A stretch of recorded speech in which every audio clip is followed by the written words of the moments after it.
Well, honey! Wait, you brought our guests too?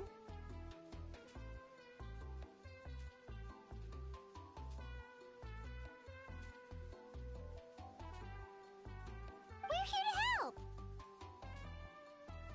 But you're important guests. We can't put you to work.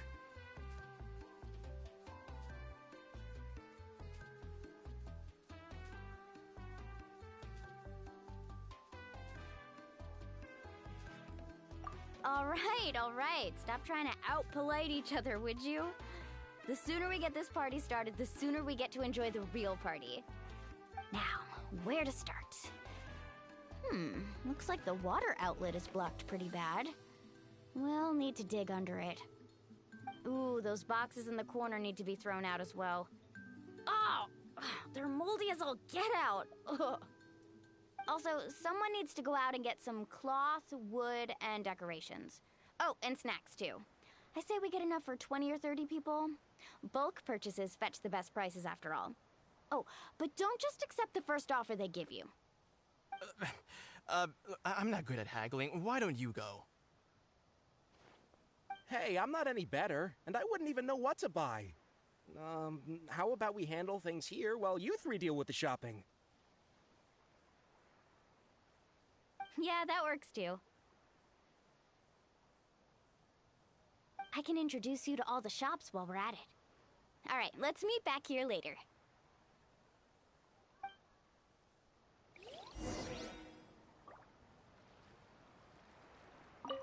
To digging then? Let's go!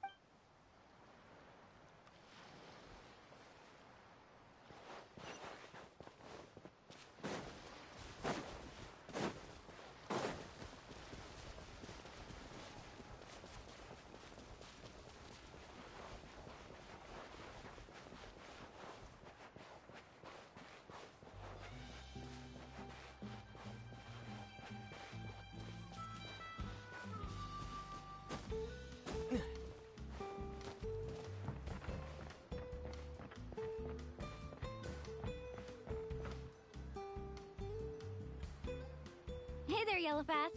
Hope business has been going well. Well, if it isn't Mualani, back from the pilgrimage? That's right. Didn't make the cut this year, though. Well, it wouldn't be a competition if everyone got to win. So, what'll it be today? Here, it's all on the list. Quite a sizable order, as you can see. So, can we expect a discount? Wow, that is a large order. What's it all for? A party? That's right. Keep this between us for now, but we're throwing a hot spring party for Auntie Atea. Wait, you're saying she can go in the hot springs again? That's great news! How about this? You can have the decorations on the house, and I'll give you 20% off the cloth and wood. Come on, I know you can sweeten the deal. That pile of wood's been sitting there since I left for the pilgrimage. At this rate, you need to get rid of it or it's gonna go moldy. All right. Such a handful. Just give me a moment while I pack all this up for you. Wow, that was amazing, Mualani! All in a day's work. By the way, Yellowfast, are these 2 stones for sale? Interested? They won't come cheap. I'm not planning to haggle this time, I promise. Nope. Kachina likes shiny little trinkets, so whenever I come across something like that, I always buy it for her. I'll hold on to them for now. It'll be a nice little surprise for her when she returns victorious from battle. I'm sure she'll like it. All right, that should be everything. If you could just double check, make sure nothing's missing. Let me see. Huh? What's this crate of juice doing here? That's on the house. 7 years ago, when the Abyss attacked our tribe, Atea saved my brother's life. She never asked for anything in return, but I could never forget what she did for my family that day. So, send her my regards, would you? And have fun! Oh, we will. It's gonna be a party to remember. Thanks a lot, Yellowfast. Well, that's our shopping done. Let's head back.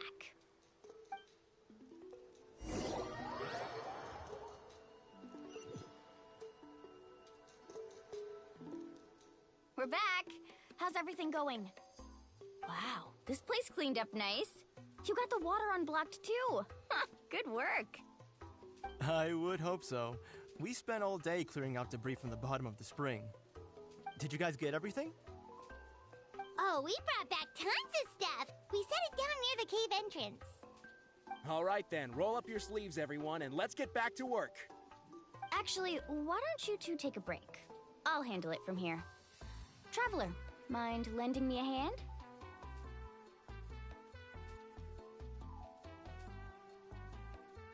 So, I was brainstorming on the way over, and I'm thinking we could draw something on the wall over here, and the snacks and drinks can go over there.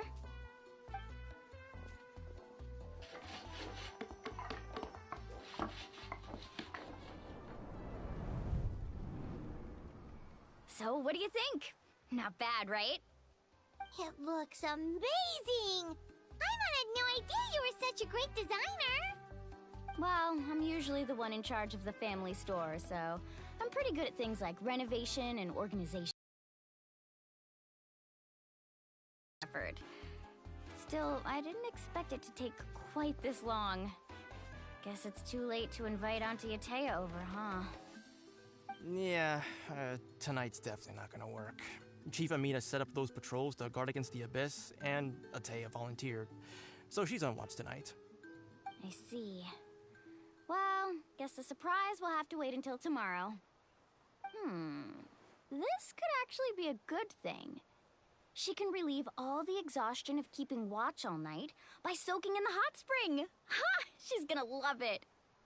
Well, let's call it a day then. Traveler, Paimon, you must be tired too. Come on, I'll take you to the inn.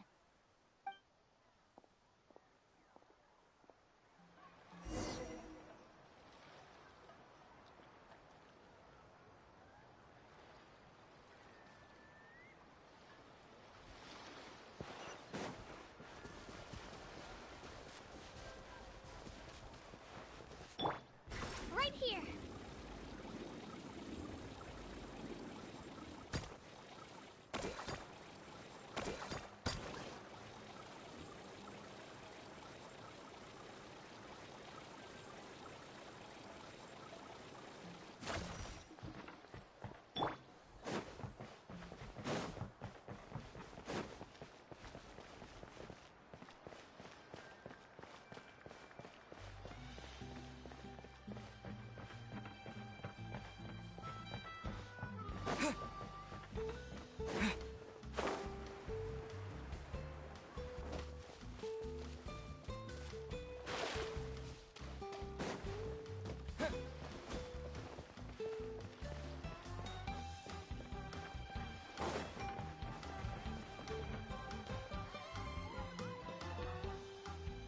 All right, this is it.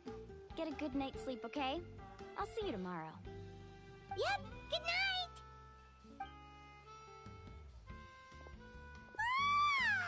Paimon's exhausted. We really went all over the place today, didn't we?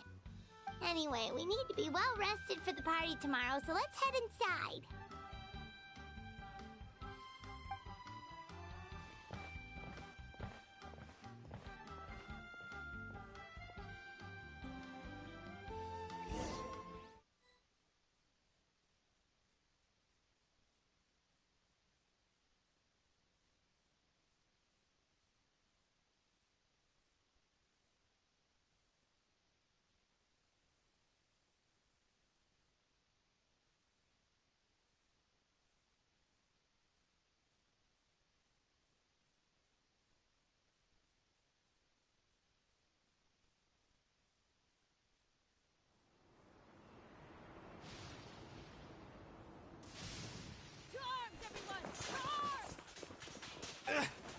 Why now?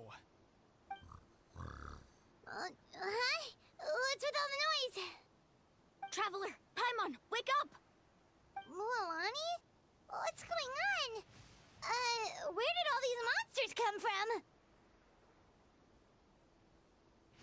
It's the Abyss. Our patrols are trying to drive them back as we speak. Come with me. I'll take you somewhere safe. Mualani, a little help over here. We can't hold them back much longer. One moment. I'll be right there.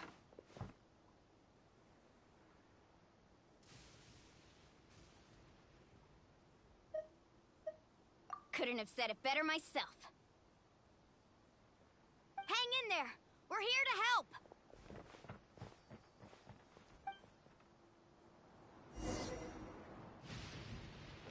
Need a surfboard?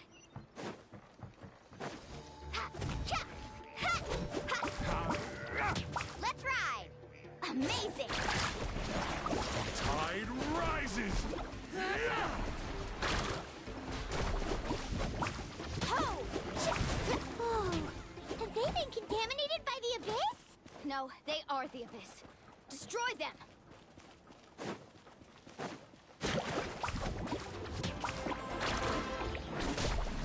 All right, let's finish this back.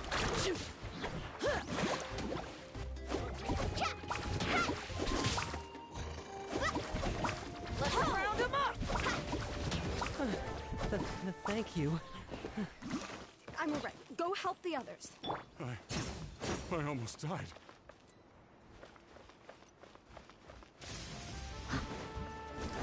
Leave it all to me.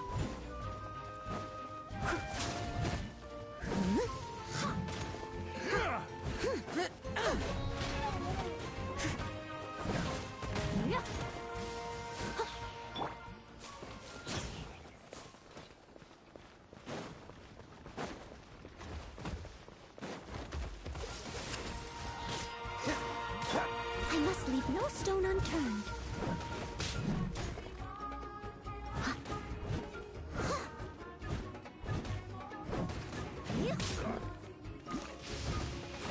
Dodge this.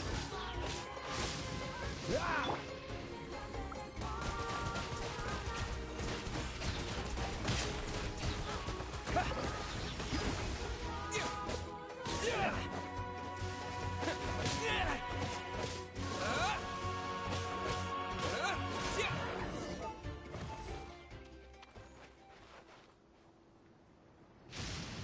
We've cleared out most of the monsters over here. Thanks for your help. It would have taken me ages on my own. Looks like we're still in for a long night, though. We still have no idea where these creatures are coming from. Let's go ask Amina. She'll have a better handle on the situation.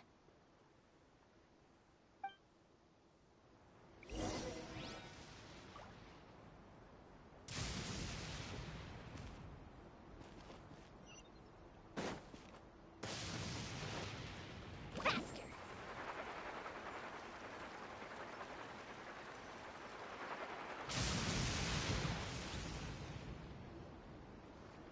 Amina! Oh, it's you three.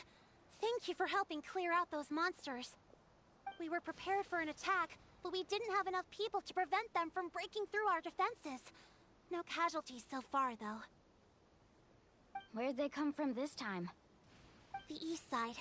We've pinpointed the position of an abyssal pylon, but we don't have enough manpower to take it down.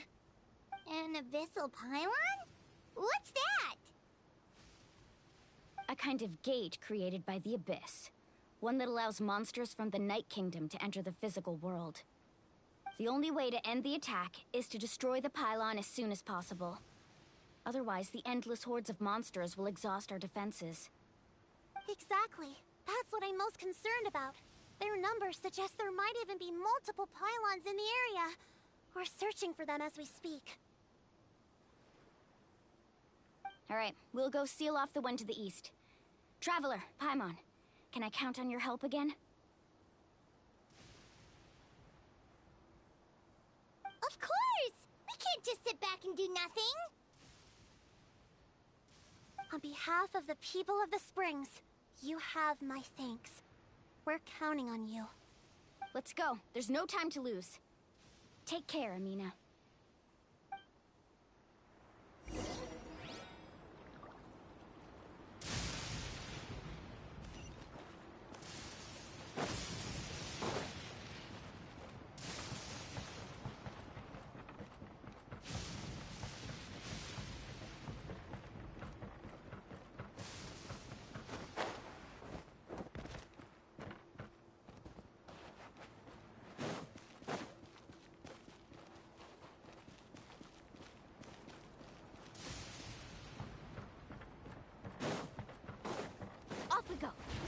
Out of the way, or get blown away! Thank goodness you were here.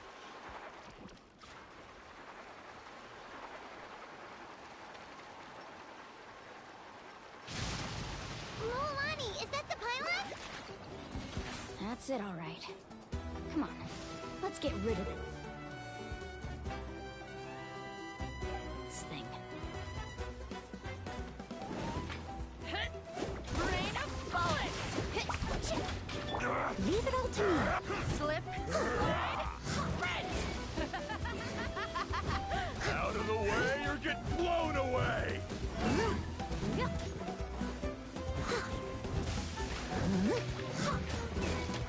I'll catch up. Cool it.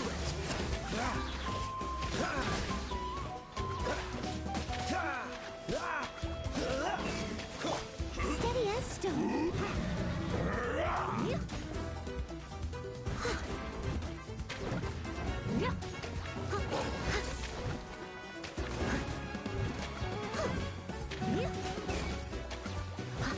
Freeze.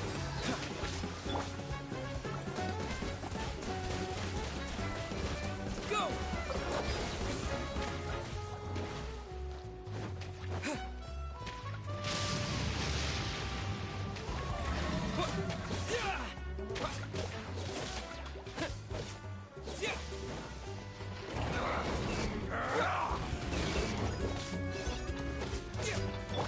Leave it all Out to of me. the way, or get blown away! Rain of bullets!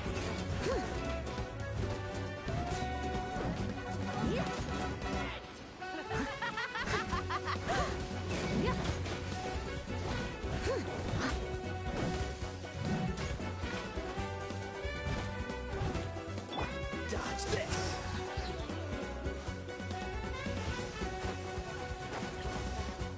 What's the hurry? I must leave no stone unturned. Rain of bullets!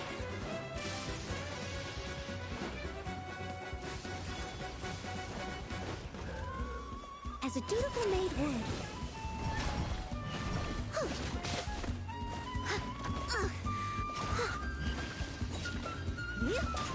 Someone needs assistance.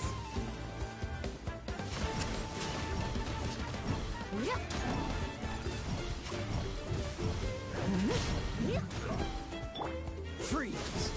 Don't get frostbite.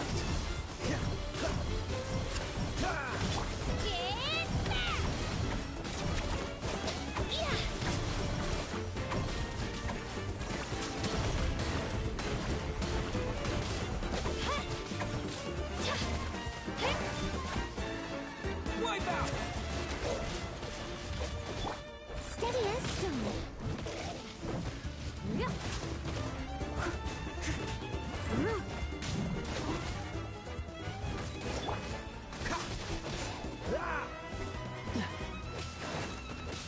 Dodge this.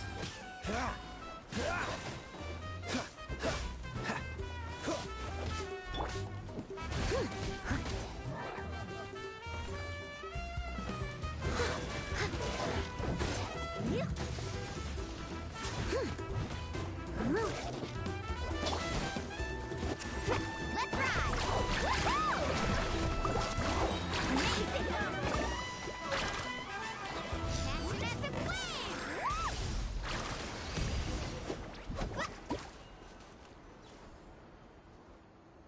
Whew! That should do it, right?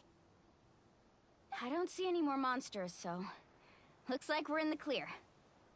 Do these attacks happen a lot? Must be hard on your tribe. Yeah, it makes things hard sometimes, but that's how our ancestors have always lived. Besides, the Abyss doesn't care how difficult our lives are. Fighting back is the only option. Come on, we should head back. Huh? What are you looking at? Is there something over there? You're right. Mualani, look! They're coming from that direction! Wait, that area looks kind of familiar. What? We just finished the renovations. We probably don't have any reinforcements over there, so it's up to us. Let's move. Huh? Seems like the monsters are decreasing in number. everyone! Keep it up!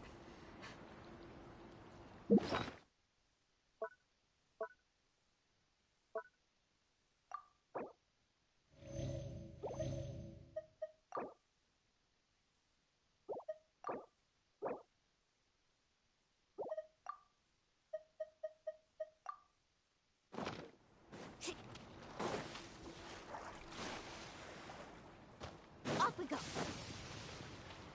Faster.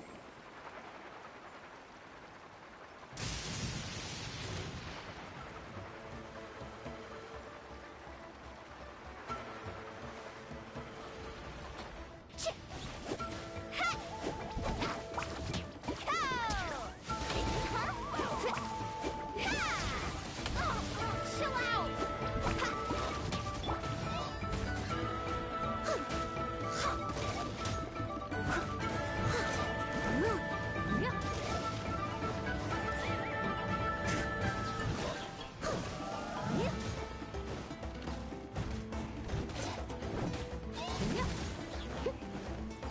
But they still need me.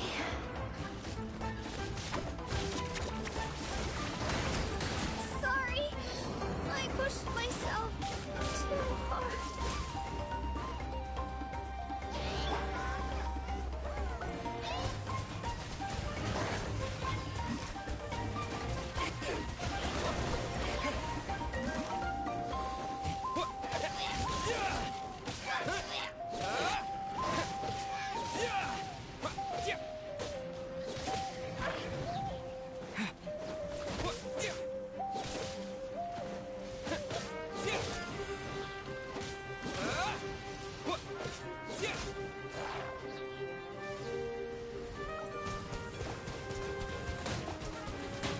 Maybe I wasn't meant for this world. Dodge this!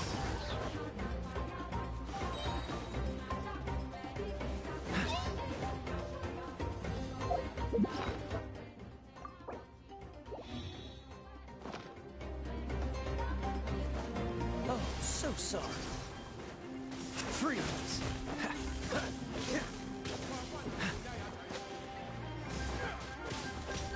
Dodge this!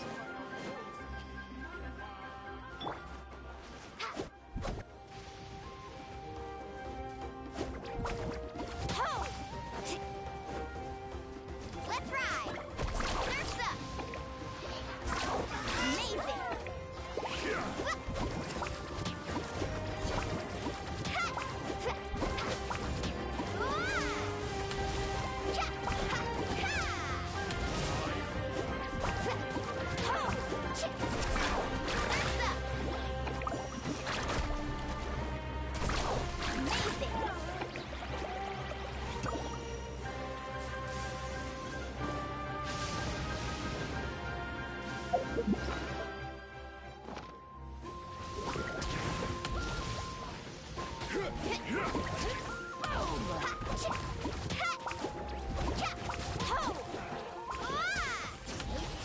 You can't hide!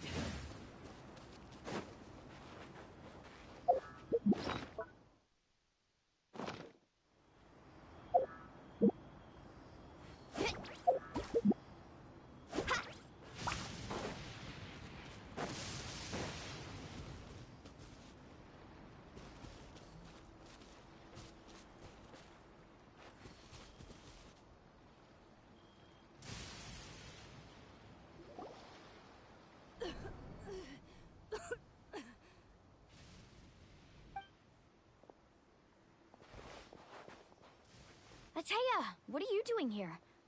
Where's the pylon? Where do you think? If I'm here, means that thing is long gone. I was in a hurry, so it's not my best work. You should check if all the important stuff is still here. Stop talking for now. That wound looks bad. The abyssal power is corroding your body. Is this the right area? Hello? Anyone there?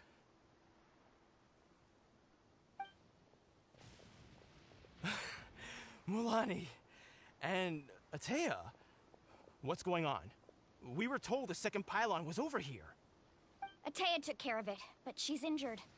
Quick, someone get a doctor! All right, stop fussing. Don't you think I know my own limits? The main thing is they didn't destroy anything. This is a beautiful hot spring, by the way. I can tell how much work you put into it. Wait, no! This was meant to be a surprise. For me, right? I know.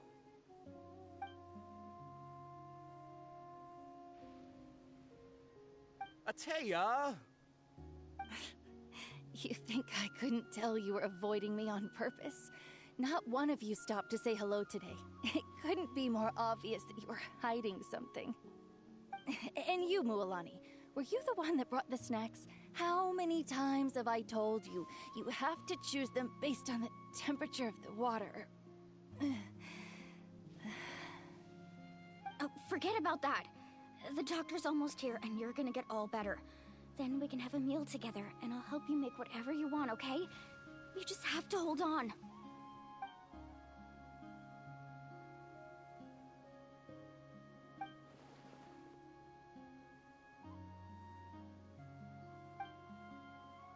The impurities and the elemental energy we embody repel each other. What? The crystal has been purified? When? The anguish he feels has brought him to tears. I also came across a teardrop crystal. Can you purify it?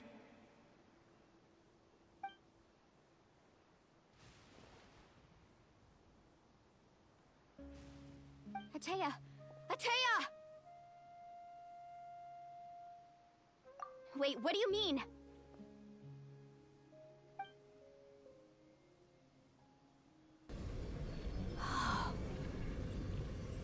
What is this? Some sort of purification? The abyssal power, it's being cleansed away! How can that be? I never knew that was even possible.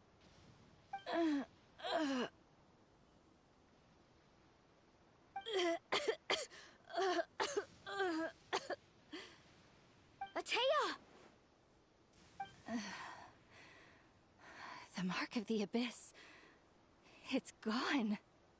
Yes, thanks to the Traveler. By the way, Traveler, are you alright? I just saw you purify abyssal power from Atea's body. That didn't injure you in any way, did it?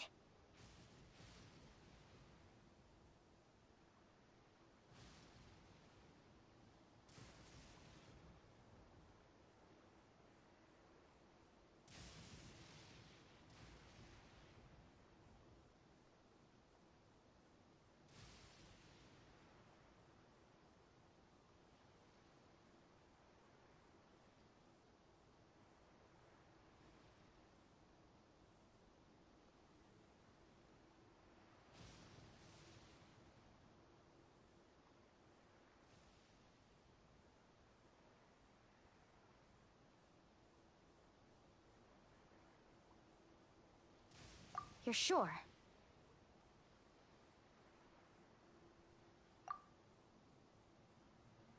Good. Good. Thank goodness. You scared us all half to death just now.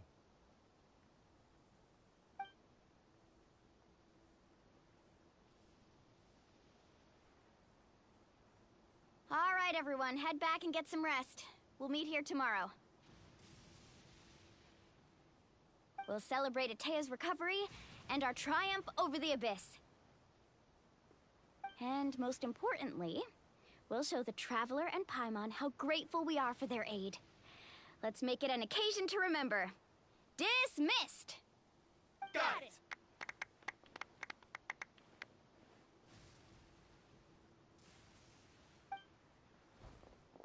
Got any other secret powers I should know about? But seriously, you really came through for us tonight, so thank you. Paimon almost forgot you had that ability. You used it back in Mondstadt to cleanse Dvalin's tears, didn't you? That was some quick thinking, Traveler. Huh? You look like something's bothering you.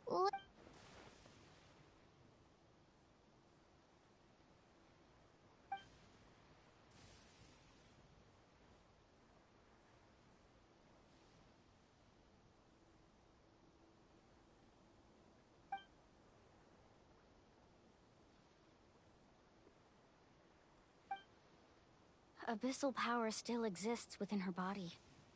Immersing herself in hot water would accelerate the corrosion of her internal organs and the progression of her illness. We think Auntie Atea's illness has taken a turn for the better. She could never come into contact with hot water before, and now she's visiting the hot springs every night. I mean, it's pretty obvious what that means, right?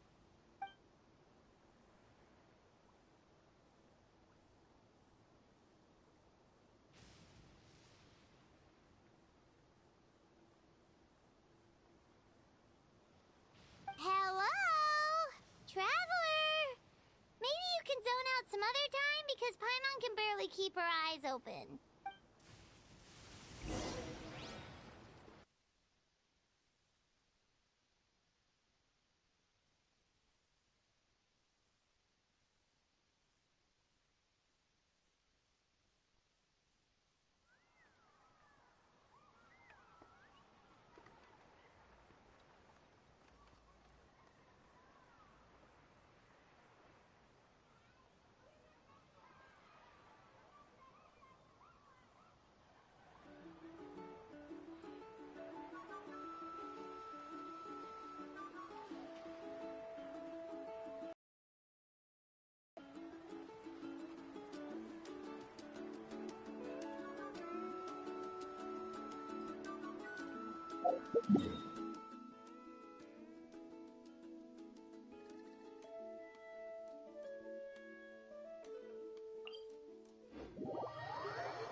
Right here!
Right here!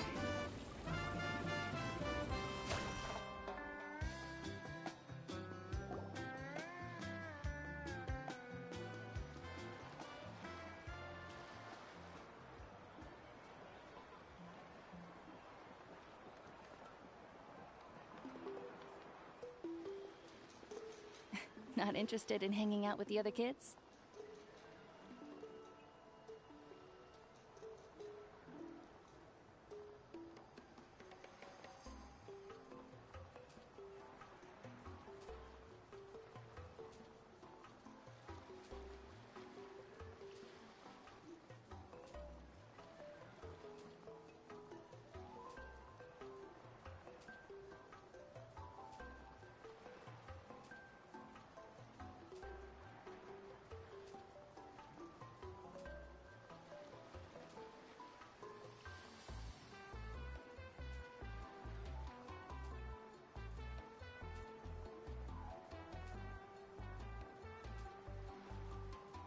snacks not to your taste?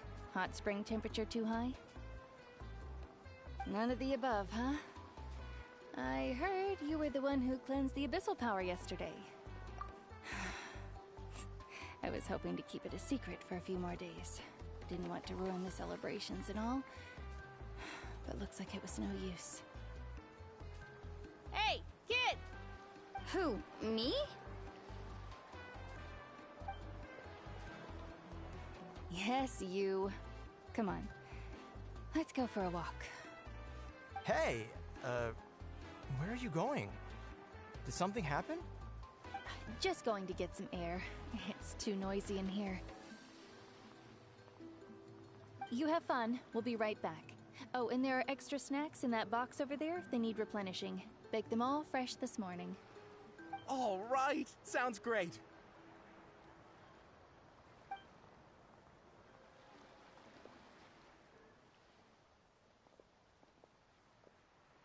Mualani. Yeah? You've gotten so tall. You know that.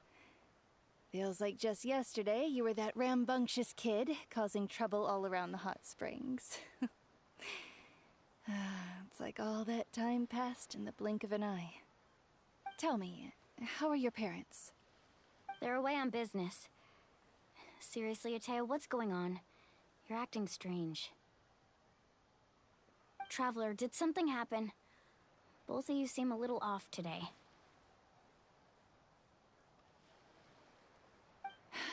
I guess I should explain. I wasn't visiting the hot springs because I was getting better.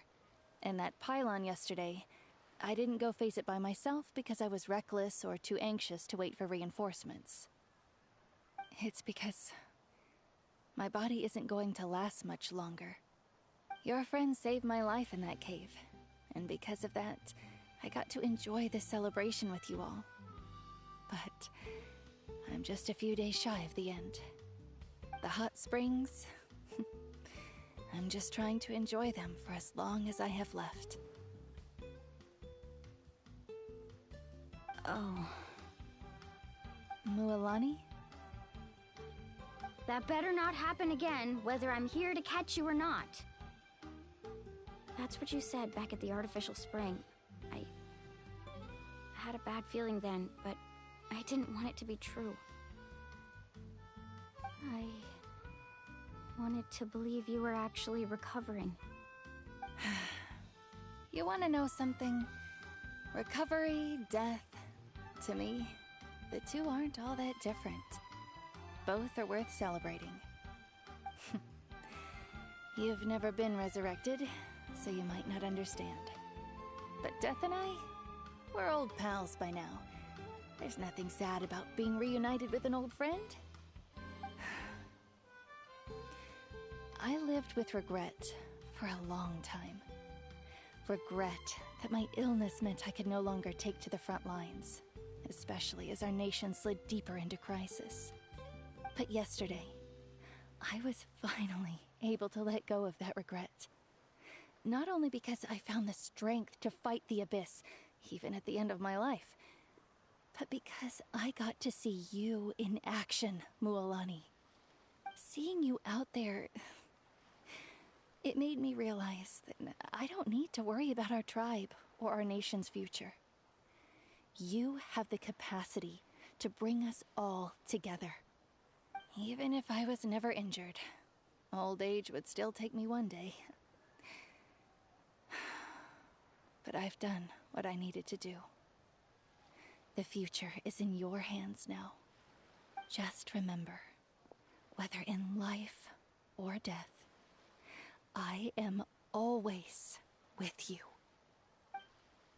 I understand. Seems like you've given this a lot of thought, Atea. Thank you for telling me all this. I'll do everything in my power to protect our tribe, our nation, and live up to the example you set for me. Good. Oh, and if any of you have the chance to meet with the Archon, could you give this to her for me? A talisman I've carried with me my whole life. It may seem strange to say while I'm still alive, but just think of it as a relic I'm leaving for her.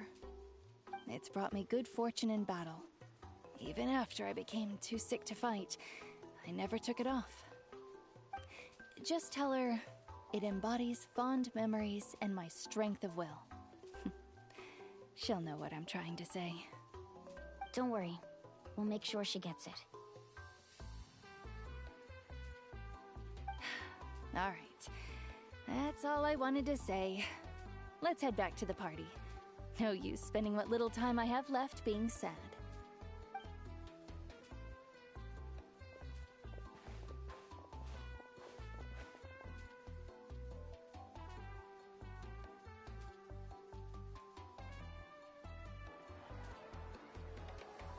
Traveler, Atea, Mualani!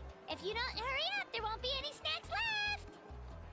Excuse me, what did I say about bathing in the hot springs on a full stomach? Hey, are you listening to me?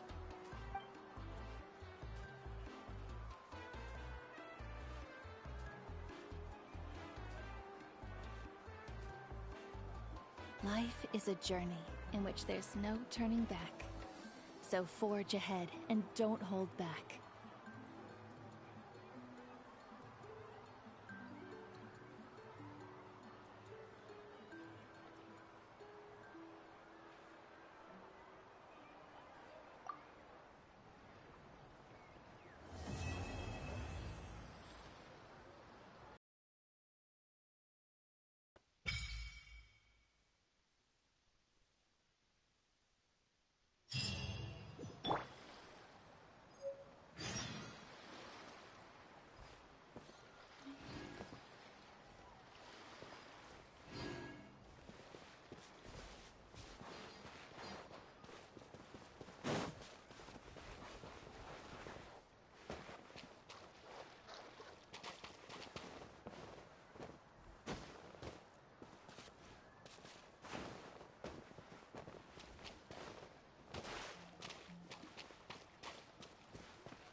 Right here! Paimon feels like a whole new Paimon after those 2 days in the hot springs. The Abyss kinda threw a wrench in our relaxation, though. Still, spending time here really has felt like a vacation. The Kaholosaurs are so nice and so fun to play with. Their bellies are super bouncy. Oh, and Atea's snacks were so delicious. She gave Paimon some for the road just this morning, actually. Yelling at some kids who got caught throwing stones in the hot springs, so not much has changed since we first met her.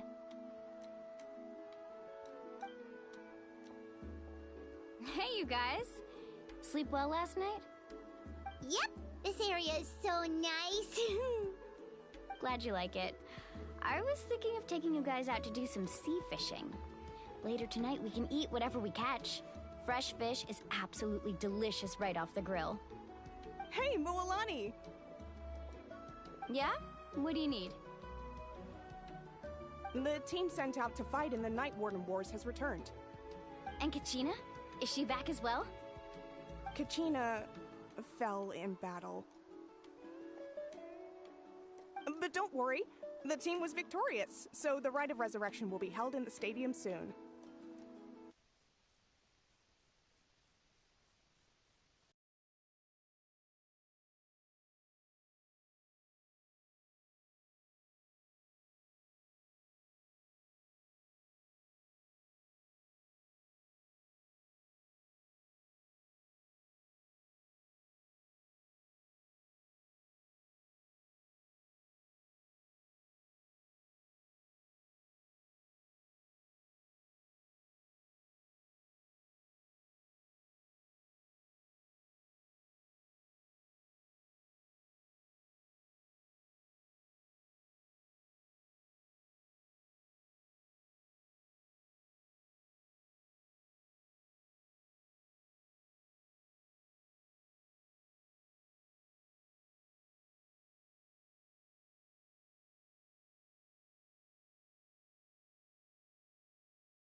Only goal is total destruction.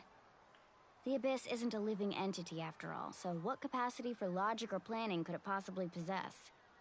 But through our long history of fighting the Abyss, we've realized things aren't quite so simple. 500 years ago, the Abyss invaded Tevat. You know about that, right? That's right. Conria suffered greatly during that time. But so did every other nation in Tevat. And Natlan was the worst affected of all. It took the combined efforts of the then Pyro Archon and heroes from every tribe to finally repel the Abyss. Even so, the effects of the invasion lingered for hundreds of years, only able to be reversed little by little. Our tribe's waters were contaminated. The Children of Echo's territory was overrun by dangerous sludge surging from underground. Unrelenting black winds tore across the lands of the Flower Feather clan. It was like each disaster was designed for a specific tribe.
Exactly. We once thought that the Abyss's desire for destruction was a sort of primal instinct, but its methods are, in truth, marked by intelligence. We now believe the Abyss has invaded the Night Kingdom, and has the capacity to read the memories of this land at any given moment. And that's how it became so dangerous and cunning. Almost like it knows you inside and out. Yes, and that's why we've been unable to fully eradicate it, even after all this time. Luckily, the problems left behind by the Abyss have been successfully addressed by the various pyro archons we've had over the years. Now every tribe is prospering and things are looking up. I mean, just look at what we managed to do a few days ago. We totally fought them off.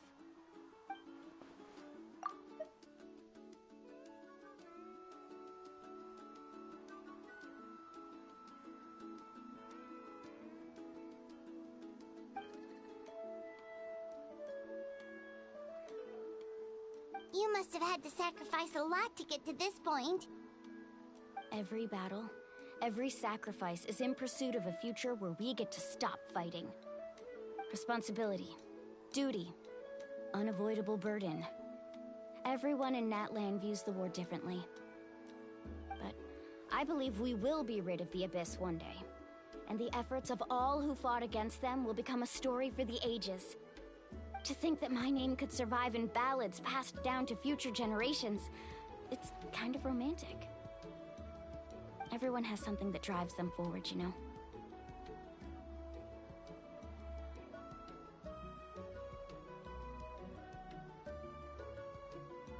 We have to. Not only for ourselves, but for our future. Anyway, let's head to the stadium. Our fishing trip can wait until Kachina's back with us. The sea's not going anywhere.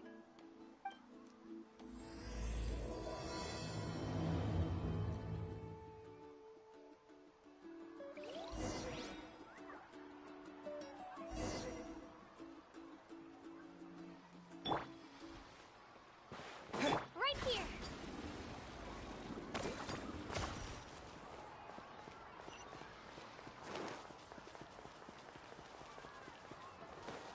Spin to win.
Whoa, this place is packed already. Of course. No one's gonna miss out on the chance to welcome our heroes back from battle. It's their moment of glory. Kachina's gonna be so flustered. She's never had this many eyes on her before.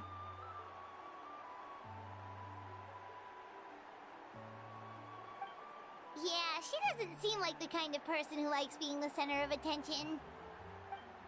Looks like I'm just in time. Kanich, you're here! Yeah, a commission ran longer than expected, but I made it. I heard about the incident with your tribe, Mualani. Is everyone all right? Yeah, it's all taken care of. Our new friend here's got some tricks up his sleeve, by the way. He's just as strong as Kachina made him out to be. Hey, look! Is it about to start? That's right. Someone will come out and recite a eulogy, and then we'll sing the Ode of Resurrection together. Come on, let's find a spot with a good view. When the singing starts, just follow my lead and you'll be fine. Let's go somewhere higher up so Kachina can spot us.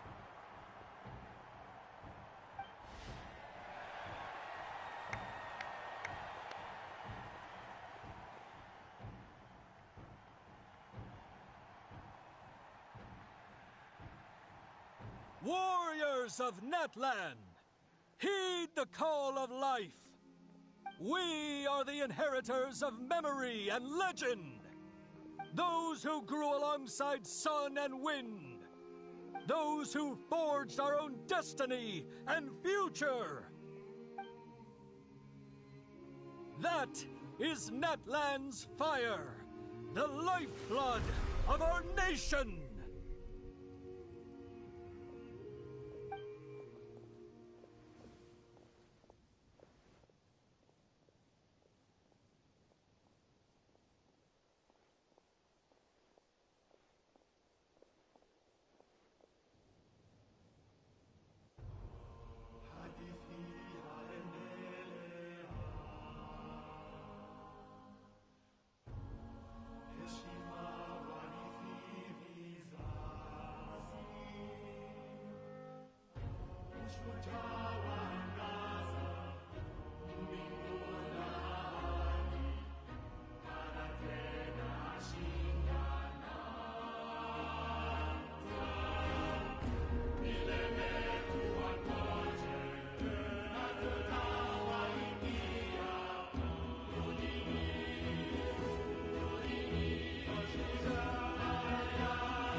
I could not find Kachina within the Night Kingdom, or locate her ancient name. What? What does that even mean? Usually once the ode is complete, the Pyro Archon and resurrected person will emerge from the flames. But something went wrong. What's going on? This has never happened before. Well, I think it's pretty obvious. Clearly, the team sent to fight the Abyss didn't win after all. Think about it. The Ode rekindles all victors. We've witnessed it countless times. Since the Archon couldn't find Kachina in the Night Kingdom, that must mean there's more to this victory than meets the eye. Hey! You just haven't gotten over the fact that Kachina beat you in the pilgrimage! Pathetic. The both of you. Your wild guesses are misplaced. We completed our mission. Maybe you did, but who's to say whether that little girl even contributed at all? Maybe she got scared and ran off. Why would the YUB recognize someone like her, even if she was on the winning team? How dare you insult a hero of Natlan like that? Kachina sacrificed herself to repel the Abyss. She doesn't deserve to be subjected to your vile rumors when she's not even here to defend herself. Calm down, Mualani. There's no point arguing with the likes of them. I can't just sit here and let them slander her like that. To insult a hero of Natlan, the person actually has to be a hero. You... Think about it, everyone. Who do you think is really at fault here? A girl who never should have even gone to war? Or the great Pyro Archon? Why would the rules of our nation suddenly stop working? That's true. If she wasn't revived, it must mean she failed to achieve victory. Maybe the YUB interpret victory in different ways? I mean, that girl didn't look all that strong to me.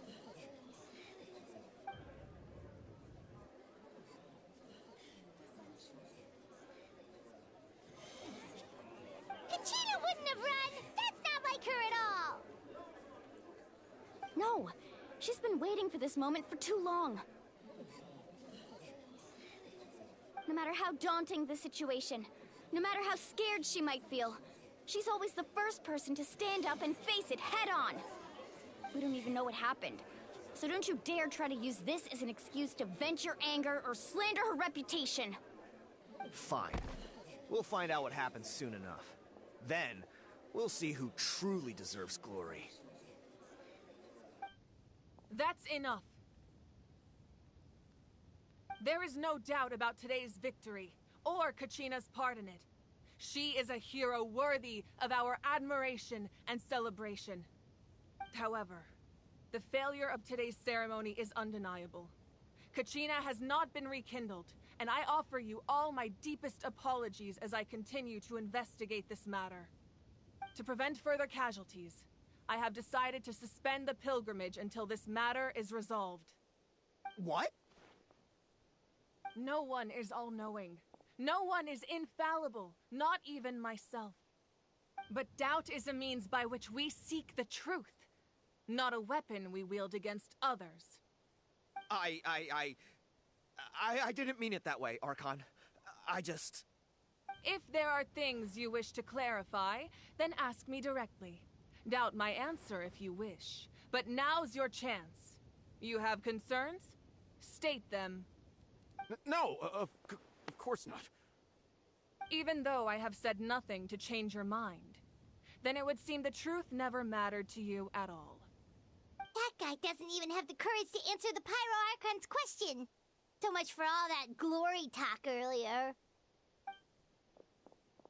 I have a question, Archon. My friend Kachina. Do you have any idea where she is? It's extremely important to me. I know you said you were investigating the situation, but I'm sorry, that's not enough. I've already shared everything I know. If you want to learn the truth and rescue your friend sooner, you should join the investigation. So, what do you say? Of course I'll join. In that case, come see me in the speaker's chamber. We should join them. Oh, and if it's not too much trouble, could you drop by as well, Traveler? I'd like to have a chat. Rest assured, everyone, I'll keep the tribal chiefs informed on the progress of the investigation. Once again, I apologize for the outcome of this ceremony. If there are no further questions, let's part for now. Did she just ask us to come along? I believe she did. Let's go. I'd like to know what's going on myself.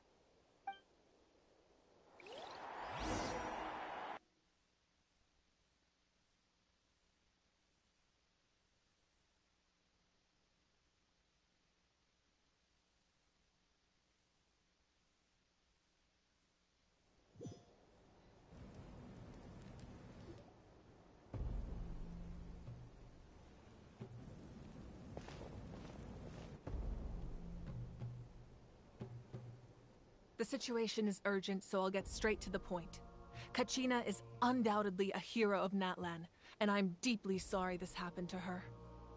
There's been unrest in the Night Kingdom, but I don't know what's causing it.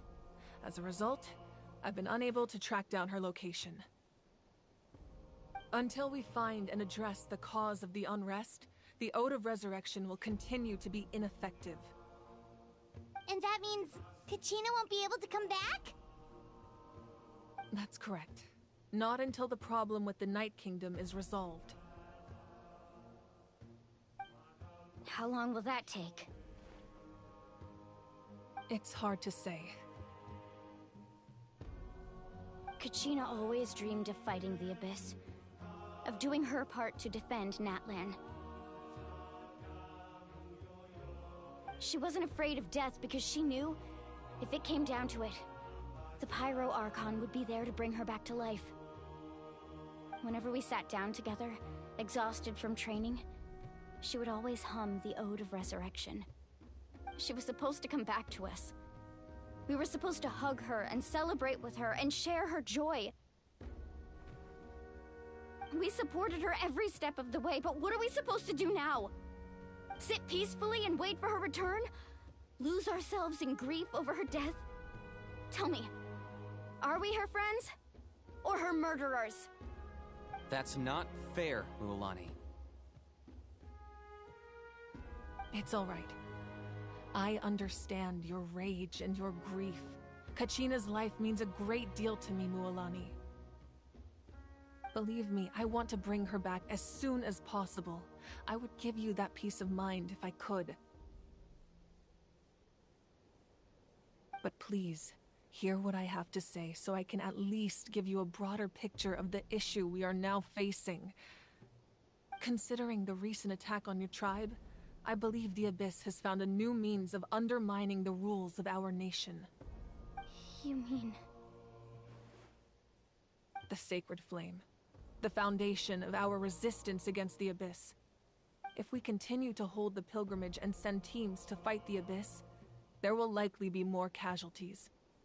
But if we stop altogether, the Sacred Flame will only grow weaker.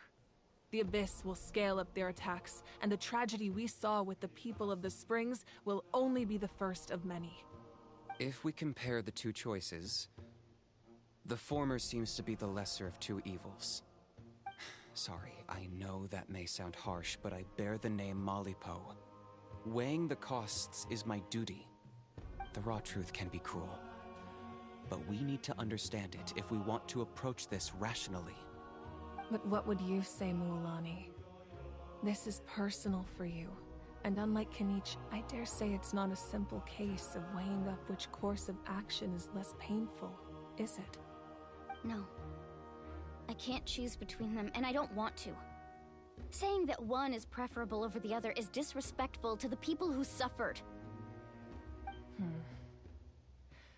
You're saying it doesn't matter whether I suspend the pilgrimage. The consequences will be equally painful. Yes. What happened to Kachina breaks my heart.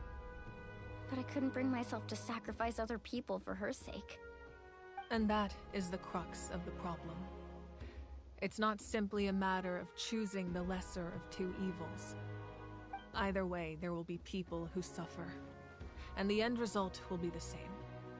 Belief in the pilgrimage will waver. Once doubt has crept in, the people will no longer unite in battle against the Abyss. And that is exactly what the Abyss wants.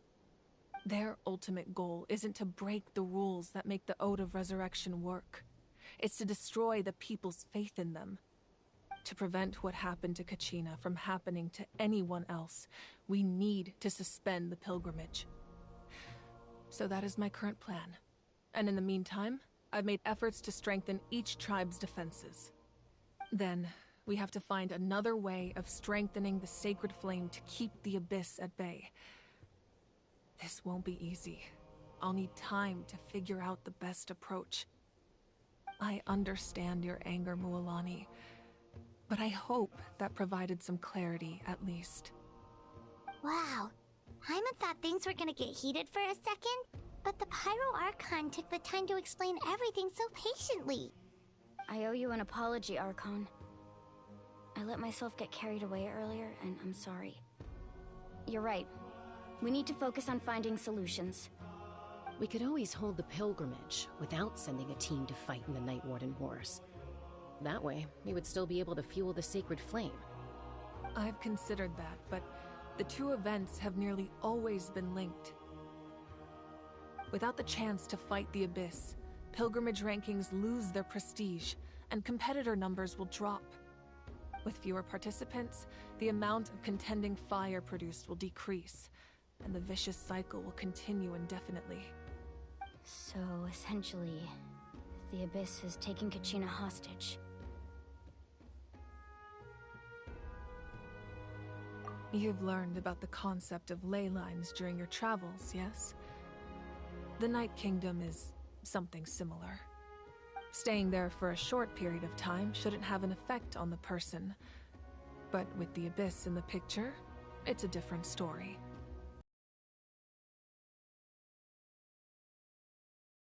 You become one with the Sea of Souls. Imagine pouring a cup of water into a rushing river.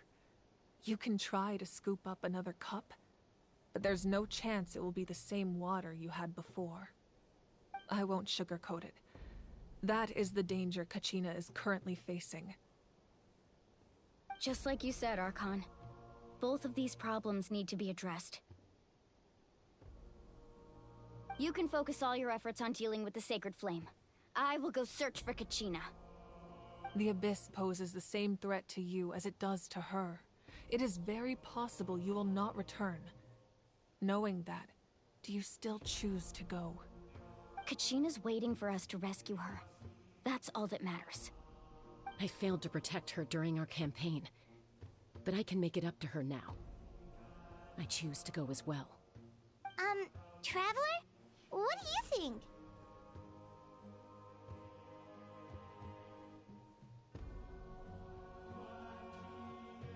Understood. Then I'll support you in any way I can. The Masters of the Nightwind have a technique that can extract an ancient name from the ley lines. If we can find Kachina's ancient name, I can use the link between them to pinpoint her position within the Night Kingdom.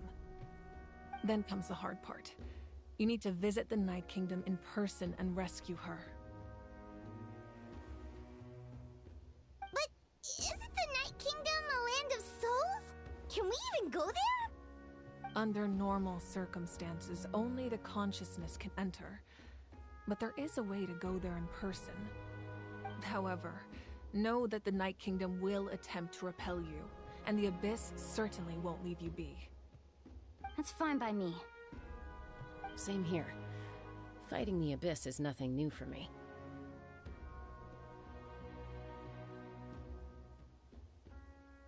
So, Paimon's the only one who's scared? Well, if you're going, Traveler, Paimon's going too. Citlali of the Masters of the Nightwind once created an artifact that can be used to communicate with the Wyab. We call it the Spirit Speaker Stone. It was originally used as a ceremonial artifact wielded by the tribal chiefs, but that spiritual quality also means it can be used to search for an ancient name. That was the artifact I delivered to the Scions of the Canopy a few days ago. Didn't think I'd be hearing about it again so soon. Thank you so much for your help, everyone. Your thanks are unnecessary. I will offer you whatever aid I can, but your fellowship and courage are what will truly decide the success of this operation. Besides, you're the ones helping me. I can only focus on one thing at a time, after all. Traveler, I certainly didn't expect our first conversation to be so serious. I've heard all about your accomplishments. Ever since you arrived, I've been hoping to meet you and offer you Natlan's highest level of hospitality. Why? Why? Is that not what happened in the other nations you visited?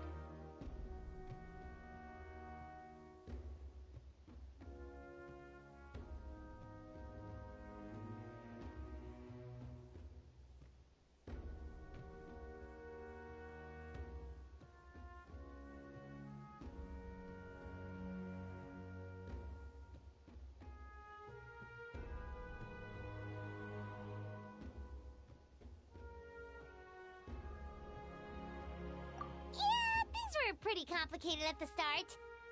And, you know, in the middle. But our reputation's solid nowadays. That's more like it. After all, I've heard you're someone who transcends fate.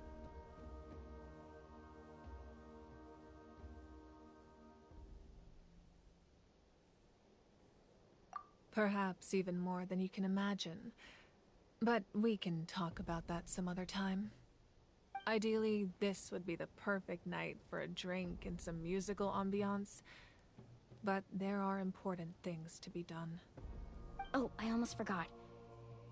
Atea was wounded in the fight against the Abyss. She wanted us to give this to you. It embodies fond memories and my strength of will. That's what she asked us to tell you. She said you'd know what that means. I didn't think this day would come so soon. The flames of her life force. I can feel them flowing within the talisman. If things were different, the two of us could have enjoyed the hot springs together while she gave this to me in person. We're supposed to be hot spring buddies after all. But don't worry. This talisman means a great deal to me. I'll take good care of it. And once this is all over, I'll pay Atea a visit.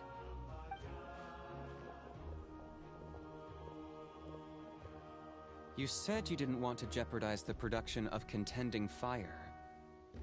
But that's not at all why you decided to suspend the pilgrimage, is it? You're right. Even now, the production of contending fire is far from sufficient. The gradual corrosion caused by the Abyss has resulted in a massive shortage of pyro energy, and we're currently at the breaking point. As things stand, the pilgrimage is a lost cause. Suspending it allows us to save our strength to defend the tribes. The Abyss has brought catastrophe to Natlan, and Kachina's disappearance in the Night Kingdom is a direct consequence of that. We can't let the general public know that. No. If the public learned that Natlan's destruction was close at hand, there would be immense panic. But if I said nothing at all, they would have continued to question the integrity of Natlan's heroes. Another simple choice. The latter was clearly the better solution. But you chose otherwise. I have never subscribed to the belief that the right choice is the one with the fewest sacrifices. Let's go. There's still a way for the sacred flame to last a little longer. You mean? Yes. Come with me.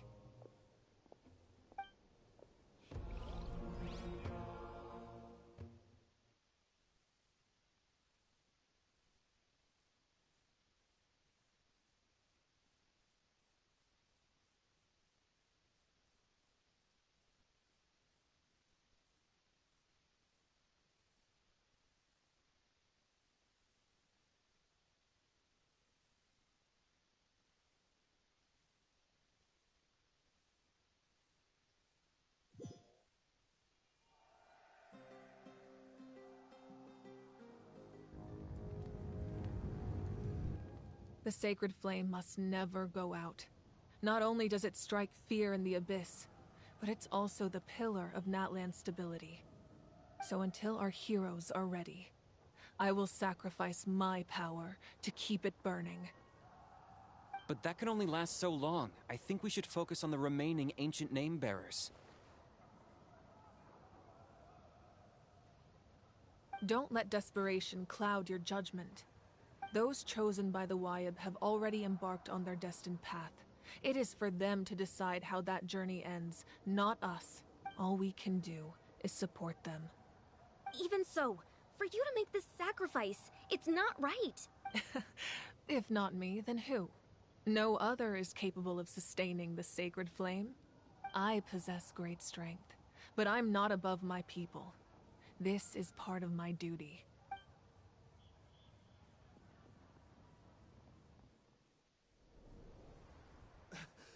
Archon, it's the Fatui!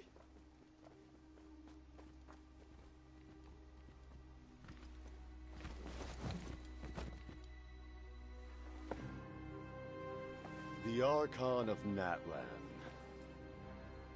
A force to be reckoned with. The secret of the ley lines is no secret to me. Long have they been destined for ruin. And since the oath made 5 centuries ago remains unfulfilled, what use is the Gnosis in your hands? I don't know what you mean. But it sounds like this is about more than the Tsaritsa. In times of crisis, someone must pick up the mantle of salvation. Your plan has reached an impasse, and now it falls to me to create new rules for Natlan. But before the dawn of a new age, the old must be destroyed.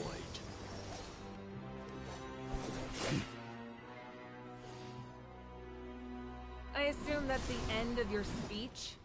Good. People like us, Let our blades do the talking!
Masters of the Night Wind. Send word. The captain and his followers must be apprehended.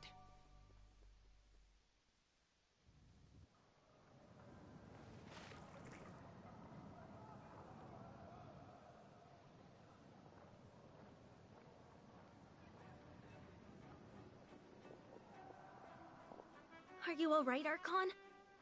He was a formidable opponent. Exactly what I would expect from the first of the Fatui Harbingers. I never imagined someone could match you in combat.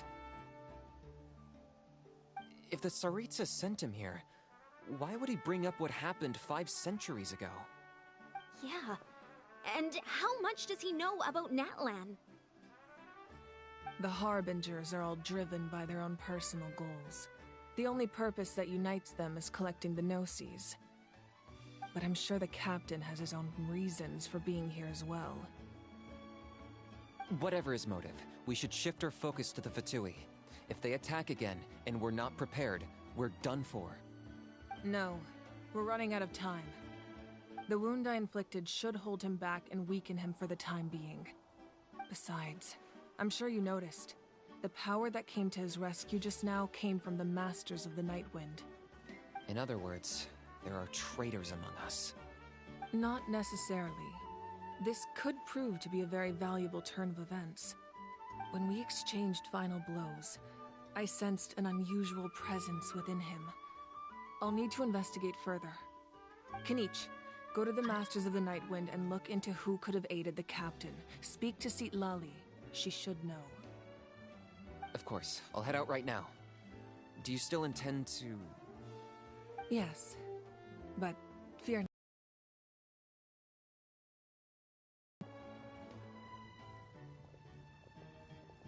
Natlan's strength has never rested solely in its Archon.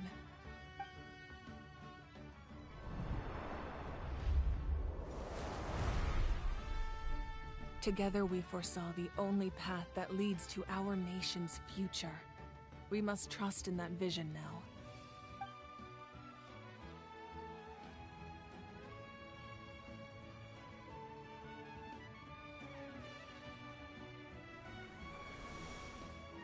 Is everything okay, Archon?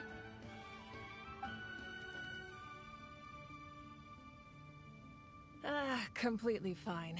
Just lamenting the fact that I never got a picture when I could still turn my hair into flames.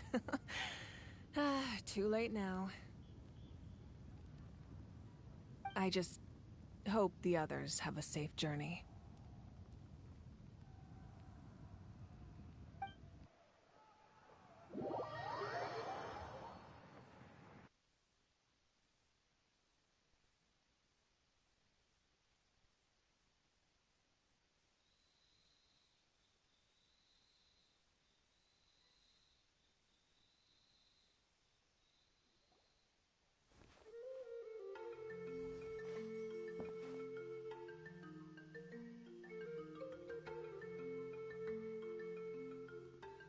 What's happening at the stadium? Did something explode? It feels like the Archon unleashed her power. She must be fighting a formidable opponent. Should we go back and check what's going on? Have faith in the Archon. She wouldn't lose in a one-on-one confrontation. Once we find Kachina's ancient name, we'll head right back. Okay, let's just keep climbing. Paimon really hopes nothing goes wrong.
I just saw a brick that wasn't properly stacked. What should I do? Now it feels like there's a little saurian scratching away inside my chest.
Let's go, Twirly!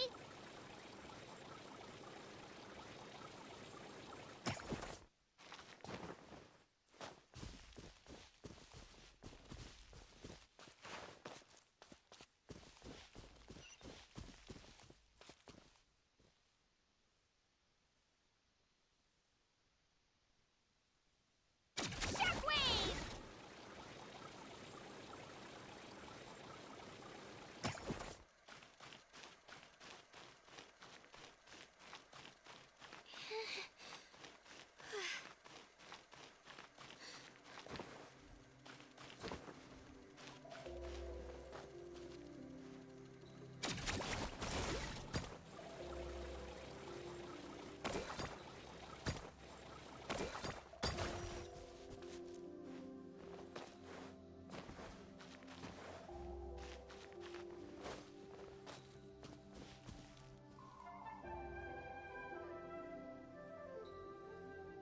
Let her rip!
That's Wyna, the tribal chief. Let's head over to him.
Chaska.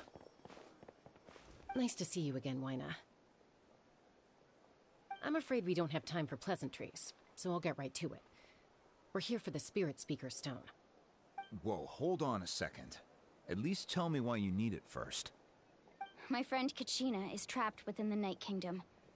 We need the stone to find her ancient name and rescue her. Rescue her? From the Night Kingdom? That's right. I'm sorry, but someone needs to tell you what you don't want to hear. Going there, a mature warrior would never make such a foolish decision.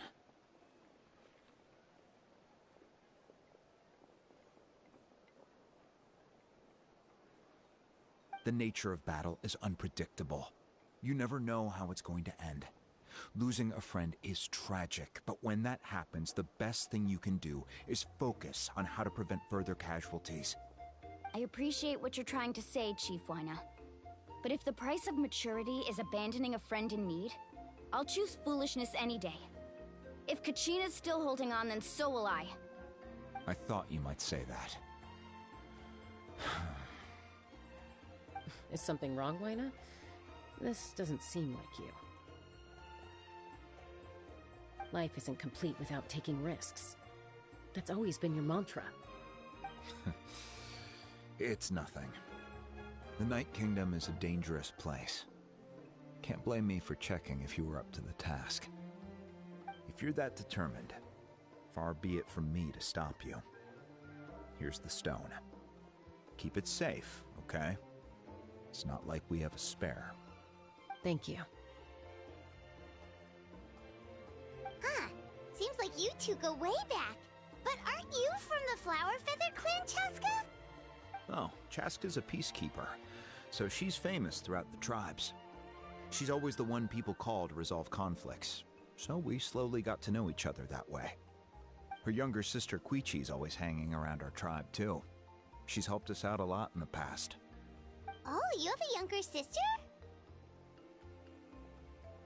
Yes, I'll introduce you to her sometime. But let's get back to business. Wyna, how do we use the stone? As you probably know, your intended destination is completely different from the real world.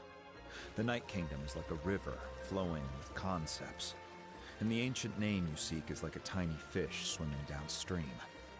In that sense, the stone is like a fishing boat drifting down the river, but the boat alone isn't enough. You need a fisherman experienced enough to steer it in the right direction. We couldn't do that ourselves? With a little practice, I'm sure you could. You have the strength and the talent. If you want to make sure this works, though, I could recommend someone to you. Who? Vichama, a legendary warrior and scout from our tribe. He's got a keen eye and a well-honed intuition. Even his ancient name means to seek. If you're fishing for a name, you're gonna want him on the boat. Vichama? Why does that name sound familiar? He's one of Auntie Atea's hot spring buddies. I've heard stories about him. Where can we find him? Ever since Malko passed, he spends most of his time gazing out at the scenery from the cliff tops. Follow the path that way, and I'm sure you'll find him. Thank you. We'll go look for him there. Good luck. I hope everything goes well.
everyone admiring the scenery from the cliff tops. Ah! Hello there, are you Vichama? That's me. Did you need something?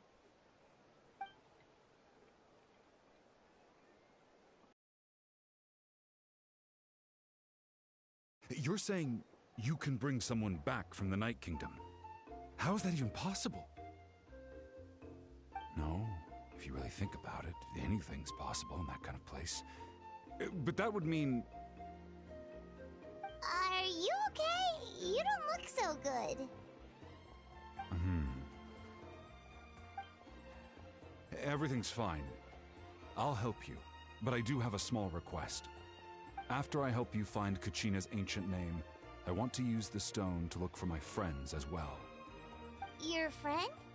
Oh, Wina mentioned someone named Malco. Is that who you're talking about? Yes, but I'd rather not get into it if it's all the same to you. That's not a problem. We agree to your request. Yeah. Since you're helping us find Kachina's ancient name, it's only right that we return the favor. Then we're agreed. Can I have a look at the stone?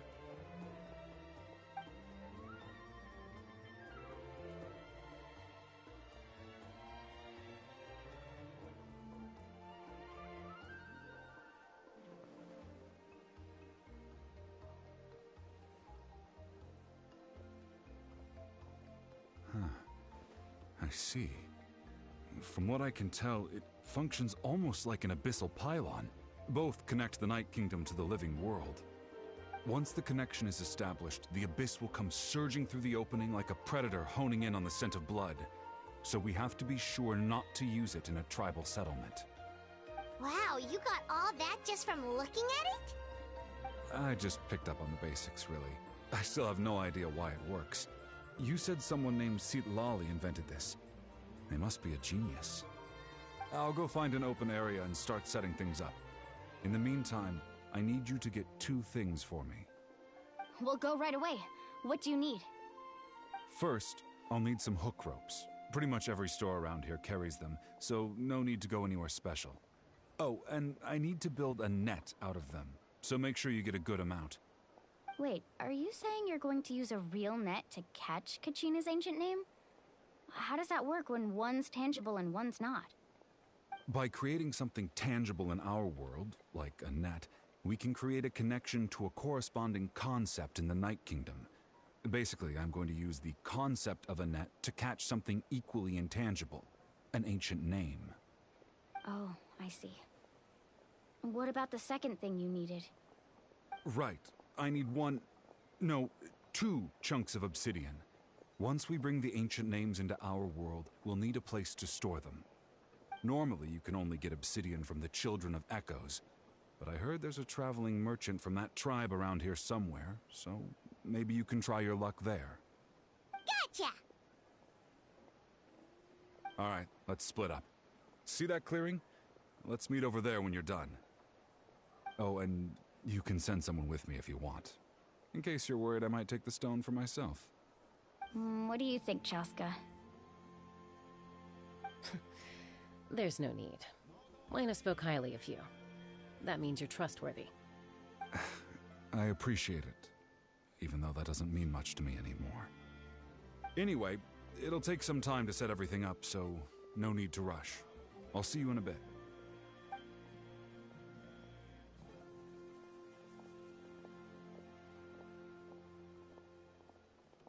What an odd guy. He seems so defeated, but also really invested in the stone at the same time. I don't have any more insight than you, Paimon. Let's just focus on the preparations for now. Hang on, Kachina. We're coming for you.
do you have any hook ropes for sale? Hook ropes? As in rock climbing equipment? Yes. How much for your whole stock? Oh, the whole thing? Let me see. That would be 30,000 mora in total. Deal?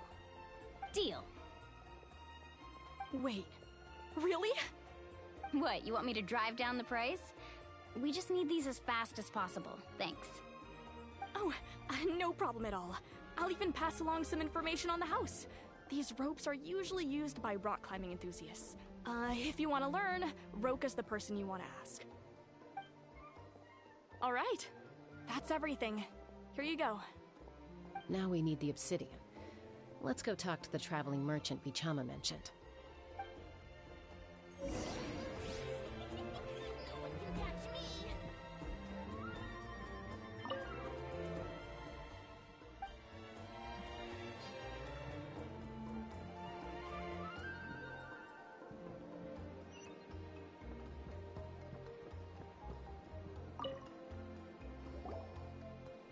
Excuse me, do you sell obsidian? Why, yes. I've got a chunk for sale right over there. Perfect. Is that the only one, though? We actually need two. That might be tough. Tell you what, I'll take a look through these boxes over here, and we'll see what we can find. Thank you so much. We'll wait here.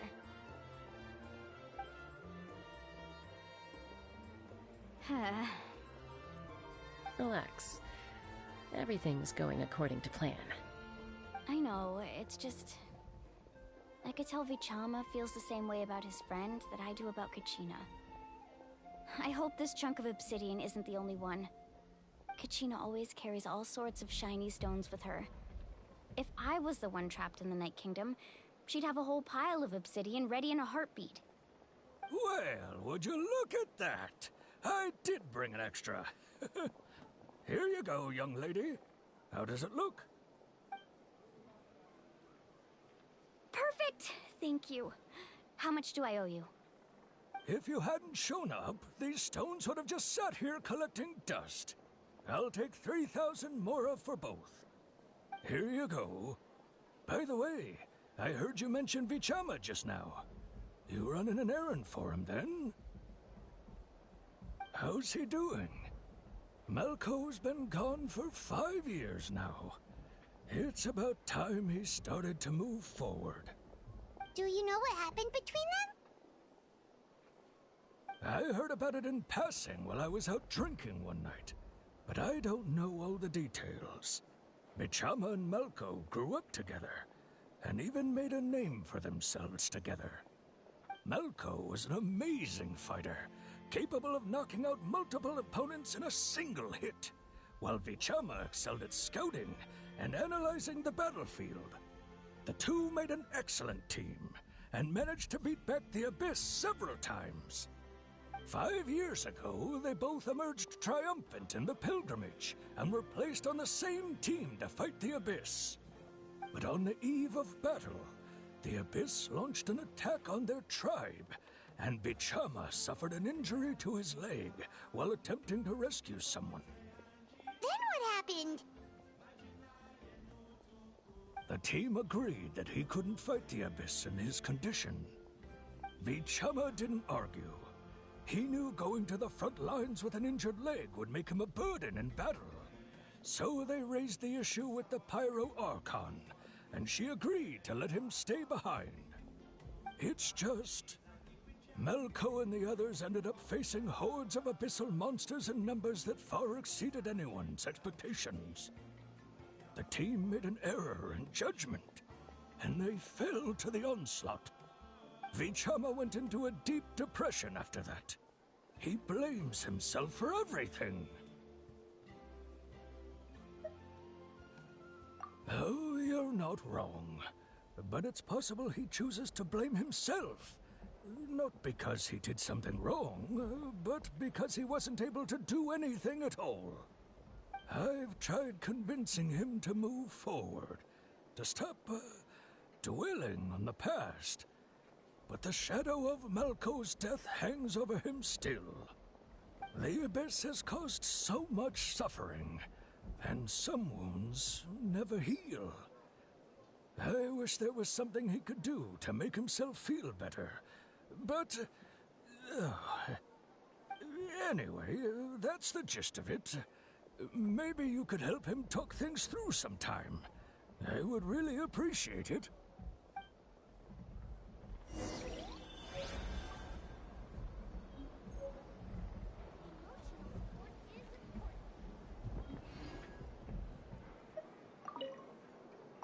I hope Vichama can move.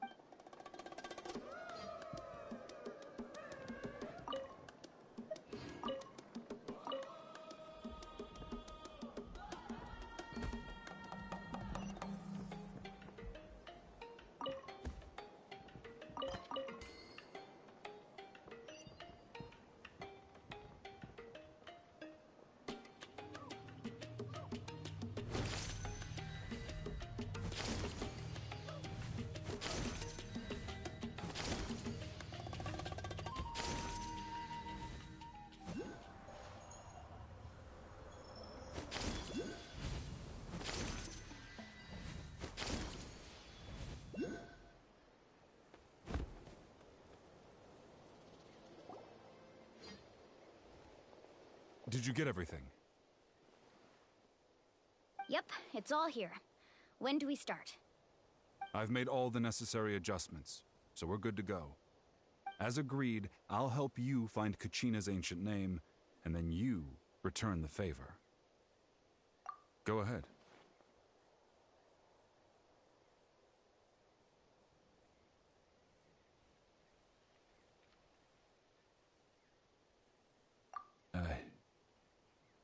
Yeah, after Malco fell, I scoured the battlefield to see what happened. It turned out he wasn't bested by some impossibly powerful foe. He was dragged to his grave by the sheer number of enemies. If I had been there, I would have been able to sense the danger. I could have warned them not to advance. I've always blamed myself for what happened. But when you told me about Kachina, I realized there's a chance Malco might also be alive, fighting for survival in the Night Kingdom. But that happened several years ago, right? The Pyro Archon said all life within the Night Kingdom eventually becomes one with the Sea of Souls. There might not be much hope, but I still have to try. Malco and I promised each other, even if we never managed to root out the Abyss for good, we would fight together until the end. All right, let's get to it. I'll start searching for the conceptualized version of Kachina's ancient name. If you see any fragments scattered around the area, please collect them.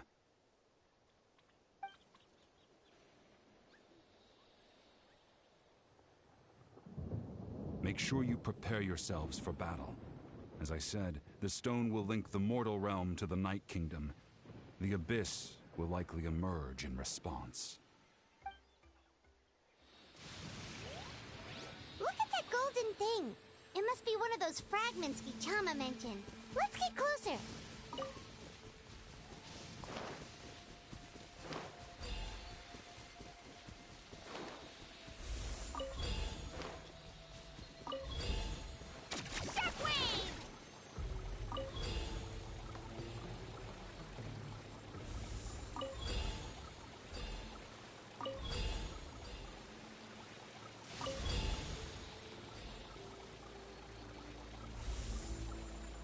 Whoa, monsters incoming! Watch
the hurry? This moment will be frozen in time. Ha! Ah! Ah! Cool it!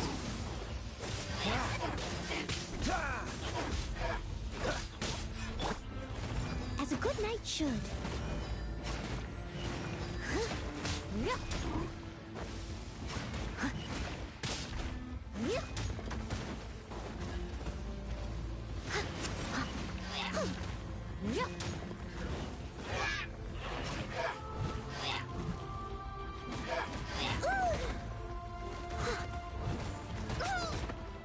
I must leave no stone unturned.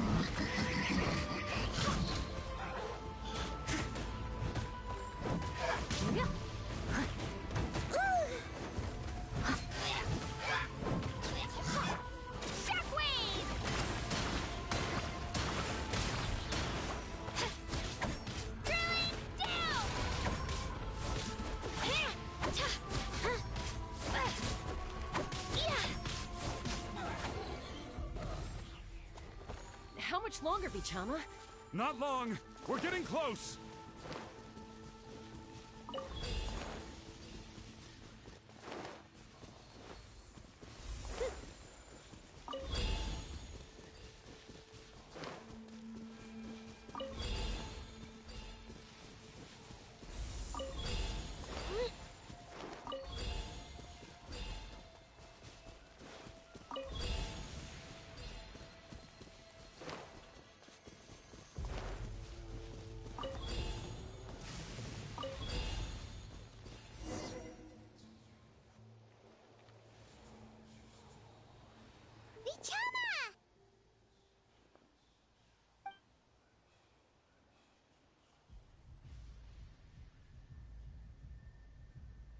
Quick! Take it!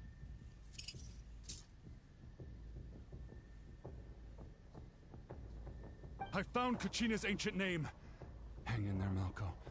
Just a little longer. Something's not right. The power of the Abyss is getting stronger.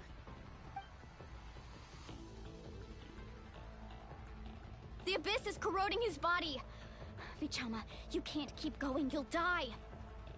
I should have died 5 years ago. I just need a little more time. Please, I'm almost there. Thank you.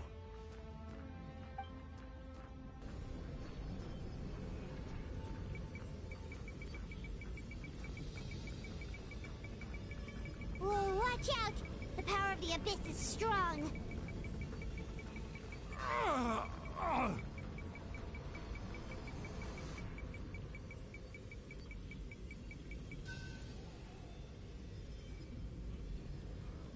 This power.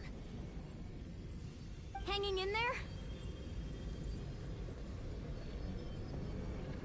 Malko. No! Why can't I find him? Why? We can't wait any longer. Pull him away from the stone, Mualani. I already tried, but the power of the Abyss has him in a chokehold. It's like he's tied to the stone with an invisible rope. In that case, we have no choice. I'm sorry, Sea Lolly. Get back! Chaska, wait!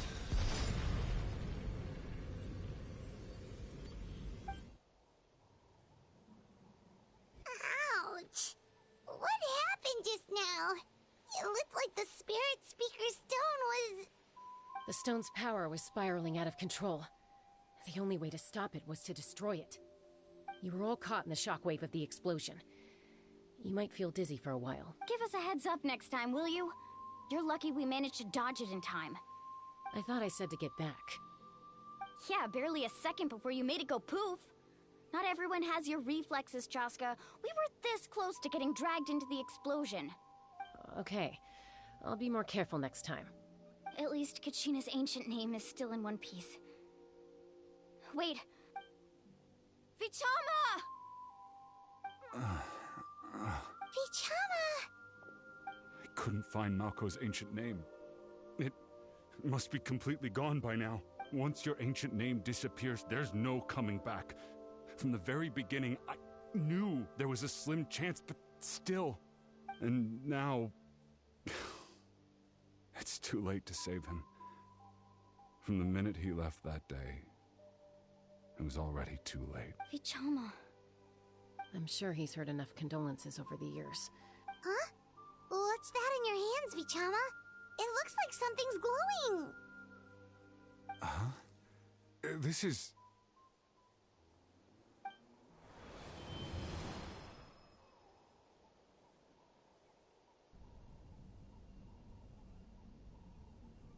Hey, Malco. Got any strength left? Not enough to swing a sword, but to say a few last words? Sure. Too bad. No one will get to hear them. I never thought I'd actually die on this mission. Not that I'm afraid to die. It's just... hard. Thinking about my mom's face when she hears the news. Guess I have something to be thankful for then. My parents died a long time ago. They won't have to mourn me.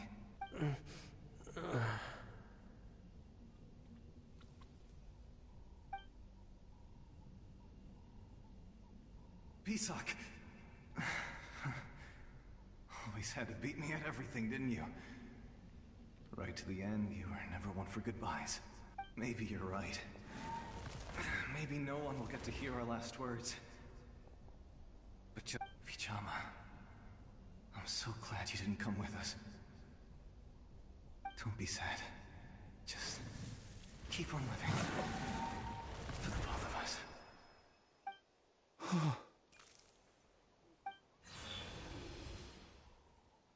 Was that a memory? Seems like we were able to salvage something after all.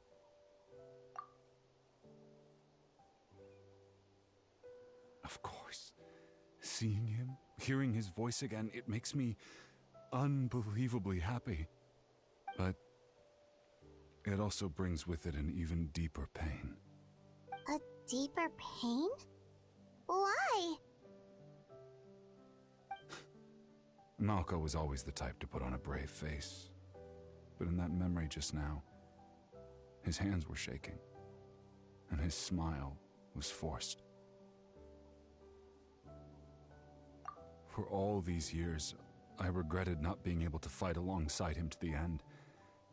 And now I know, at the end of his life, he was thinking the same thing.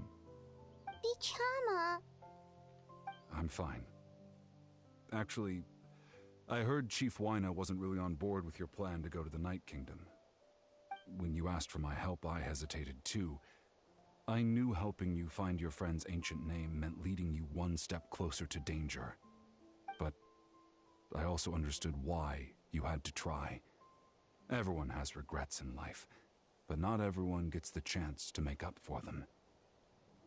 Once allowed to fester, guilt strips us of our most valuable qualities as warriors. In that sense, we might as well choose the braver path from the very beginning. If I could do it all over again, I would have followed Malco to the front lines no matter what. Even with an injured leg, there were still things I could have done.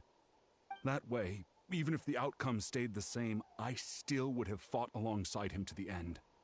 There are critical junctures in life, and if you don't seize the chance to act, there's no going back. That's something I had to learn in hindsight. But you're still at the crossroads of your journey, so I hope you can walk away without regrets. Thank you, Vichama. I feel even more determined now. Kachina will come back to us. I'll make sure of it. I promised I would find her, and I intend to keep that promise. That's good to hear. Strange. My body, it's... Once abyssal corrosion enters the body, a portion will fuse itself to your internal organs. Even though the Traveler possesses powers of purification, the corrosion can never be fully eradicated. Thanks to him, though, you were only briefly exposed. Slowing your breathing and controlling your emotions should help you keep the symptoms in check.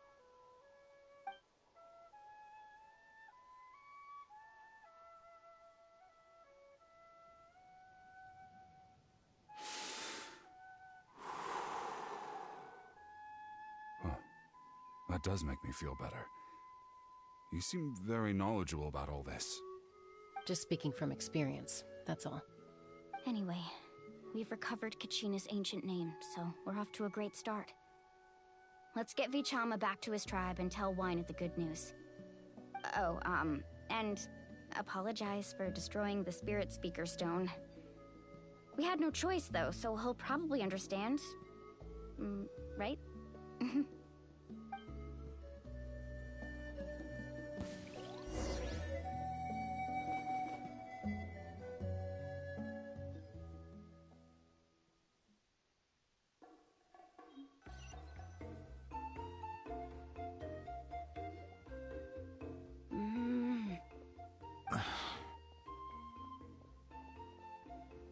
Koichi, are you really gonna just stand there like that? I don't know what you want from me. I think you know exactly what I'm trying to say, Uncle Wina. I can hear it in your voice. Honestly, it's just one thing after another with you two. They're back. Koichi? What are you doing here? Don't play dumb with your own sister. You know exactly why I'm here. My apologies, everyone. I just need to borrow Chaska for a few minutes. You come with me.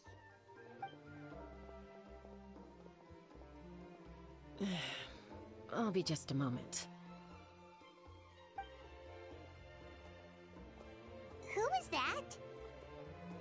Koichi, Chaska's younger sister.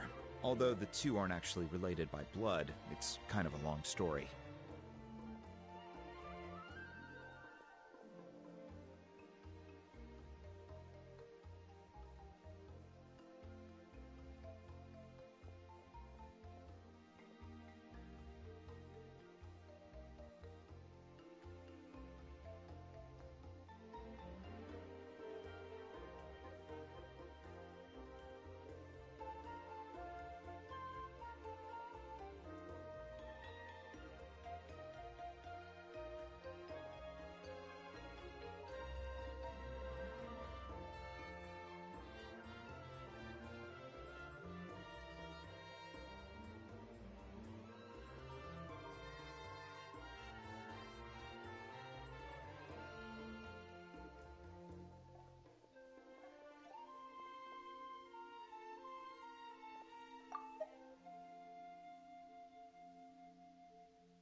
It's not really my story to tell, but I guess it's not a secret. You see, Chaska was actually raised by cuckoo sores. She was afflicted with a rare disease when she was a child, and abandoned in the wild as a result. The Abyss found her out there, all on her own, and tried to devour her. But in the end, all that did was trigger her will to live. That strength of will pushed her to survive. But it also planted a seed of conflict within her. Eventually, she was adopted by the cuckoo source. Wherever they went, she followed, getting into fights right and left. For some reason, Paimon can totally imagine that.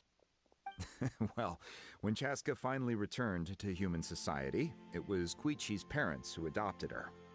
At the time, Chaska still had a habit of getting into fights, so Koichi was always taking her around, apologizing to everyone. Ah, I remember those days. One of those fights was definitely with me. But, you know, kids. You're fighting one minute and your friend's the next. Eventually, she found a way to rein in that desire to fight. And now she's who people call to resolve conflicts. She's known as the Peacemaker. It sounds like she still argues with Koichi, though. Don't siblings usually stop fighting when they get older? That's partly my fault. Koichi asked me to stop Chaska from doing anything dangerous, but you probably know by now, once Chaska makes up her mind, there's no changing it. Oh, I get it. No wonder you tried to talk us out of going to the Night Kingdom. Shaska even said that wasn't like you. I'm all for your adventure. You need to take risks when you're young, because by the time you're my age, you couldn't attempt something like that even if you wanted to. Better try now than live with regrets later. That's what I say. Still, I can understand where Koichi's coming from. In the end, nobody wants to sit back and let a loved one put their life on the line.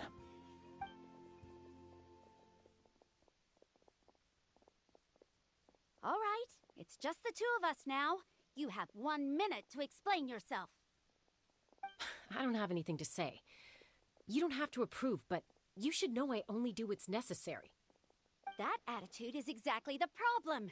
It's like you don't care. You try to sneak off to the Night Kingdom behind my back and then play it down as if it's just a trip abroad.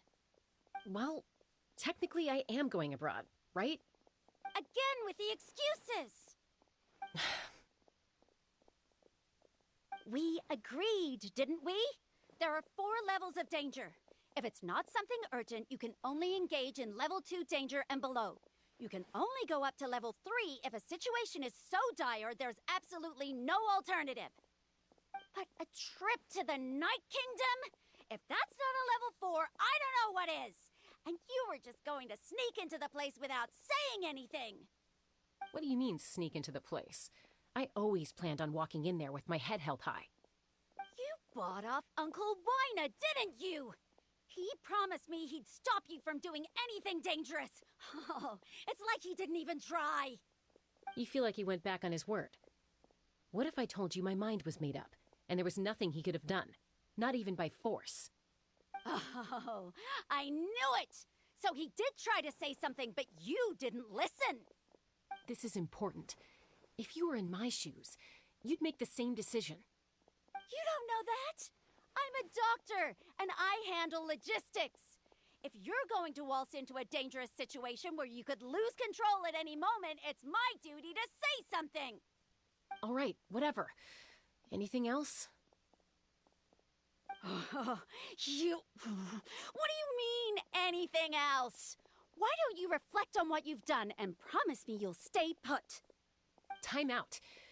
Is this one of our normal arguments or a serious one? Chaska, does it sound like I'm joking? Then, you need to know something. What happened to Kachina was partially my fault. I can't leave her there to die. That's not who I am. But the person you become when you lose control, that's also not who you are. That's a different issue. You said it yourself. A person is only as good as their morals. If I want to live in Natlan, I need to display qualities that make me worthy of this nation. I've also told you that managing your condition is equally important. Sometimes you have to make sacrifices. All right, let's stop this here. If we keep going, I might actually have to get serious. And I think Wina prefers his roof attached to his house. Is that a threat? That sounds like a threat to me. Koichi! Younger sisters are supposed to listen to their elders. So, you're really going to go, no matter what I say? I'm supposed to be your sister. Then support me. I'll be back. All you have to do is wait. Chaska. So, that's it.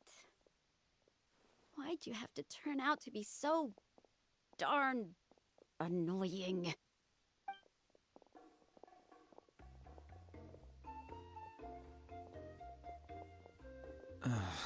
You two are something else. Something you wanted to say? I know you aren't related by blood, but you two sure are similar. Really? You know, I said that very thing to Koichi not too long ago, and she reacted the exact same way, down to the very tone of voice.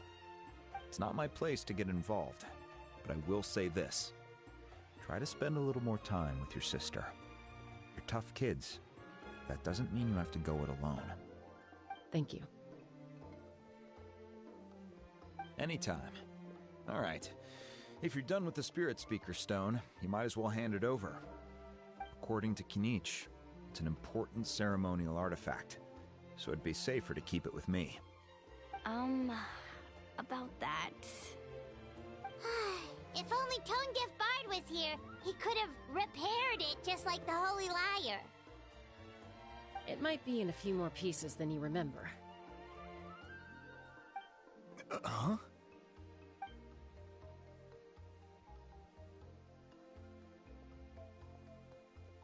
I see.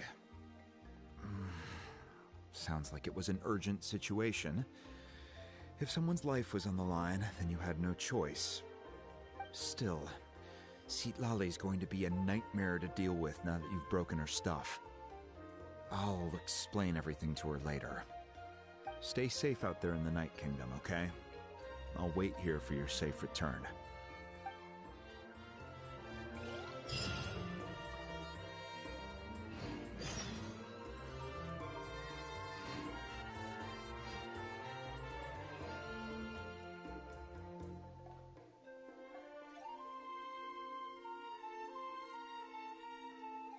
If you're bored, why don't we take a look at my collection together? If something catches your eye, feel free to take it.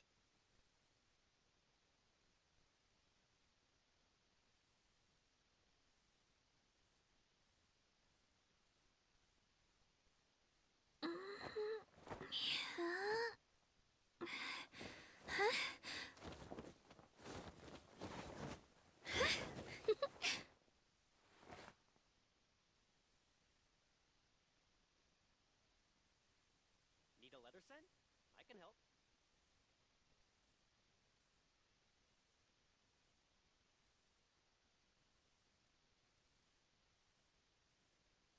I can do it.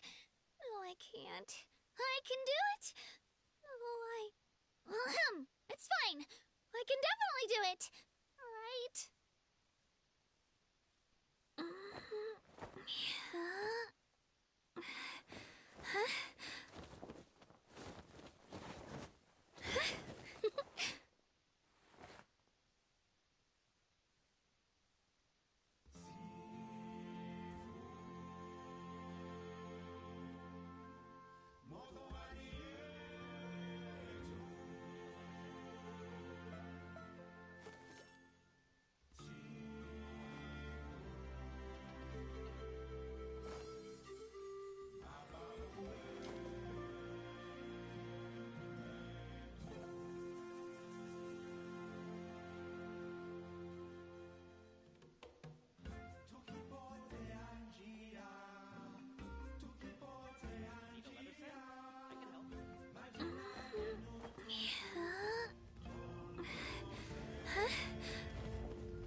I just saw a brick that wasn't properly stacked.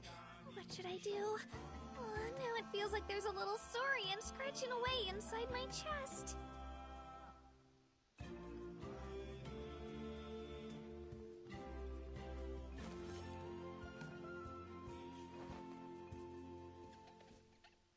Need a leather scent?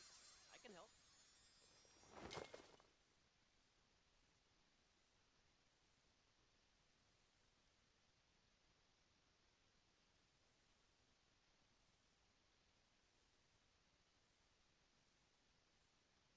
I can do it. No, I can't. I can do it. No, it's fine. I can definitely do it. Right?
If you're bored, why don't we take a look at my collection together?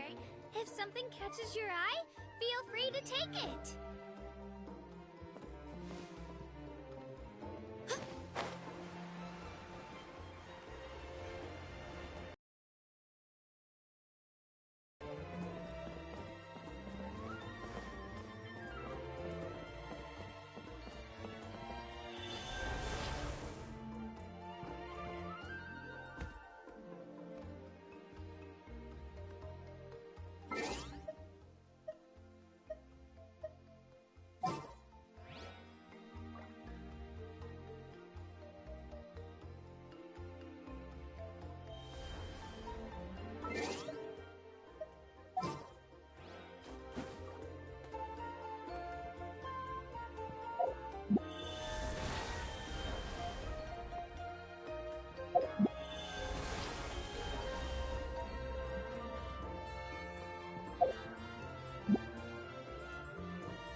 Watch your footing.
This was ordained by fate.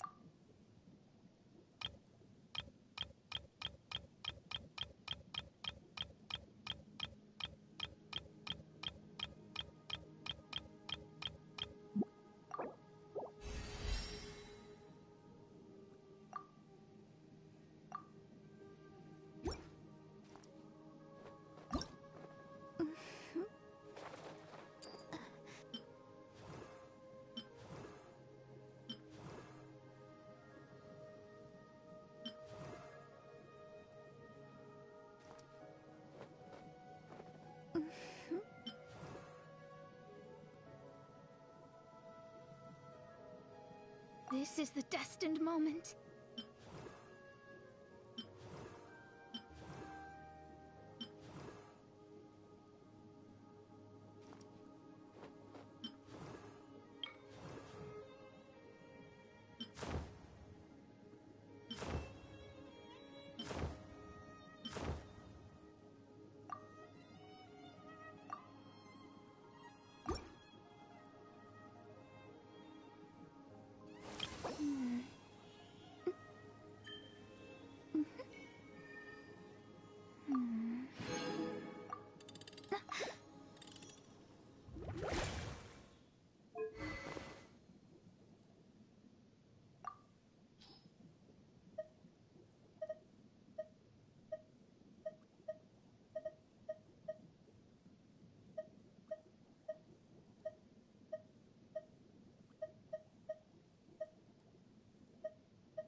I can't wait any longer!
Fire jet!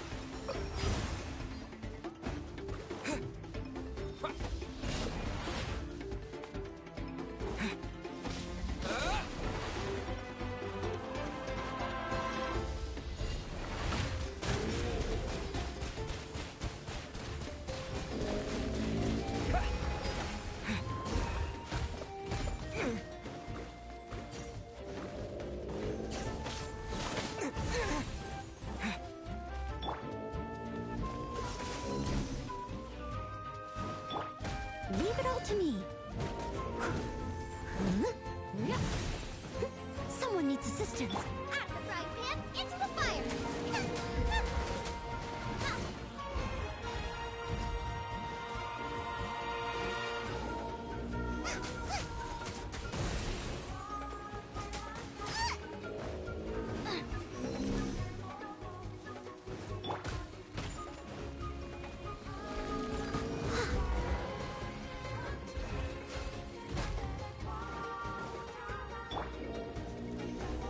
Dodge this!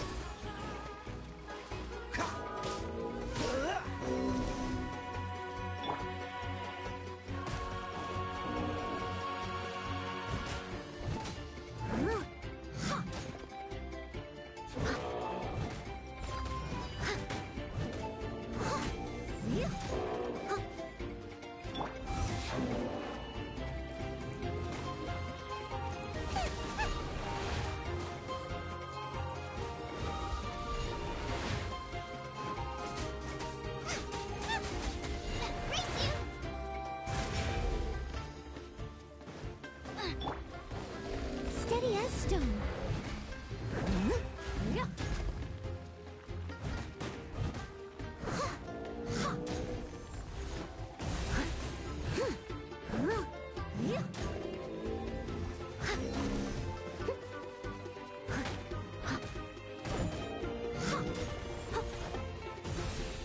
Someone needs to I must leave no stone unturned. Nice and spicy!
Freeze!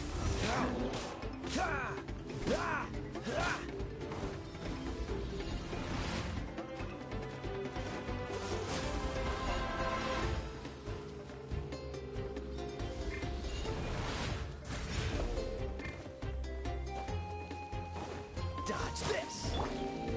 Steady as stone.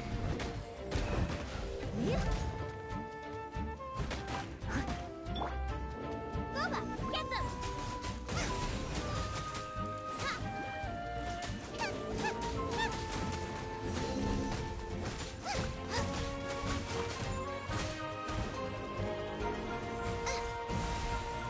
Nice and spicy!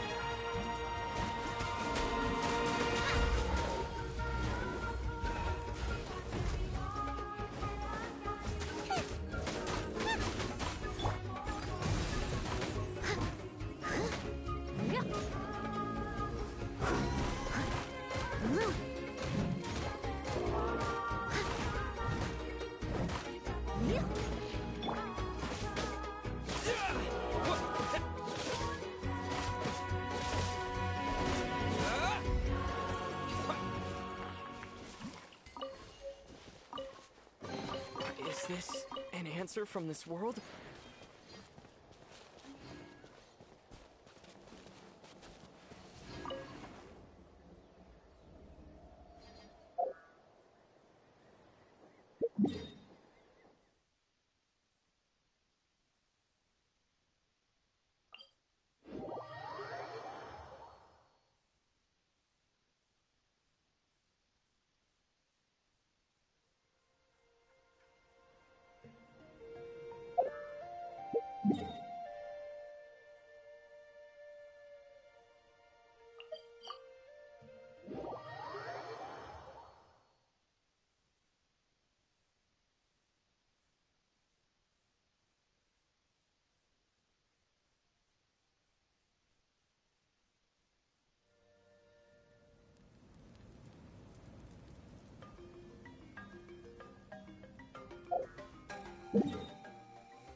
We're back!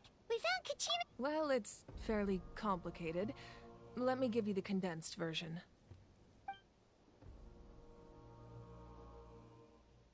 The Fatui again? We can't go anywhere without them causing trouble. But what if the Fatui finds out you've lost your power? Won't they try to take advantage of the situation? That's why it has to be our little secret. No one else can know, or we're asking for trouble. Look, I wish I could offer you some sort of consolation, but I won't lie to you. With multiple factions closing in, there's nothing comforting about the situation we're facing. Still, all you need to do is focus on your goal. You can leave the complicated matters to me. I can also step in on the Pyro Archon's behalf. There's a limit to what I can accomplish, but I'll help you however I can. There's no need to be so modest, Yan-san. Your incredible strength has long been a well-known fact. You're the pride of your tribe. Archon, I'm sorry about before. You have so much on your plate. You have nothing to be sorry about. We all get overwhelmed by our emotions, myself included. Well, now that we have Kachina's ancient name, let's go track her down. Follow me.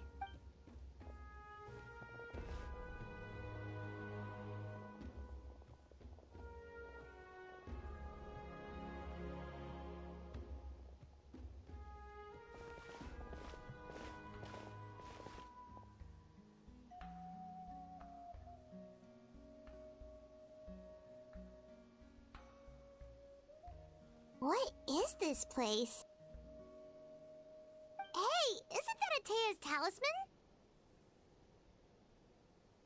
talisman? Good eye. This is where I store all the various mementos I've collected. Whoa. I've never seen this place before. There's so many things in here. It looks like there are items from every tribe. Collecting them must have taken a lot of effort. I suppose you could think of it as a hobby of sorts. In Natlan, everyone grows up listening to the stories of heroes. And physical items do a far better job of preserving those stories than our own memory. Now, I still have some preparations to make for the ceremony, so feel free to take a look around in the meantime. If you're curious about an item, I'm more than willing to tell you about its origins. All right, we'll have a look.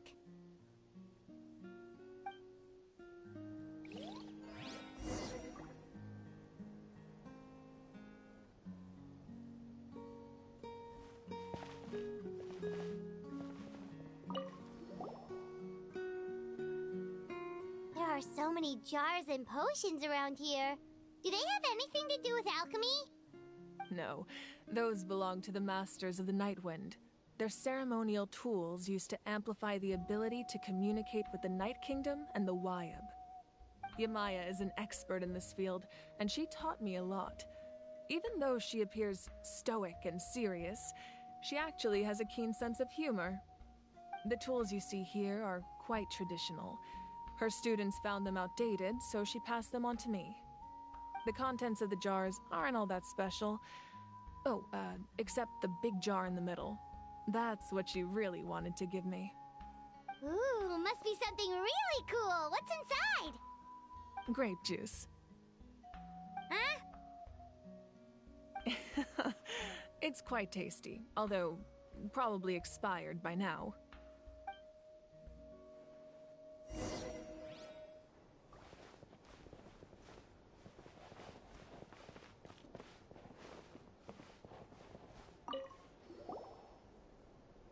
This is Atea's talisman. I'm sure you're familiar with this one already. Atea was rarely ever without it. The talisman brought her a lot of luck in battle.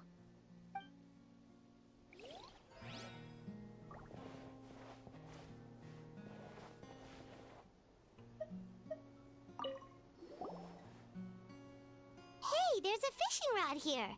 It must have belonged to the people of the springs. That's right. It belongs to a legendary fisherman named Matavaru. I have his entire set of fishing equipment, actually. He and I met in a tavern. He told me about a particular kind of giant fish and his meticulous plan to catch it. In his eyes, I saw a hunger and a strong fighting spirit. To him, the sea was the battlefield upon which he staked his honor. So, did he do it? The next time I saw him, he was covered in scars. It turned out the fish he sought had been corroded by the abyss. He managed to kill the fish, but sustained a serious injury in the process, which meant he could never go deep-sea fishing again. Can a fisherman claim victory if he fails to bring back his catch? That's what he asked me in the end. Well, Paimon thinks he won. That was my answer as well. The experience was far more valuable than the prize itself. In the end, he didn't want his tools to go to waste, so he gave them to me. Wait, that means you also know how to fish. Maybe we can go head-to-head sometime.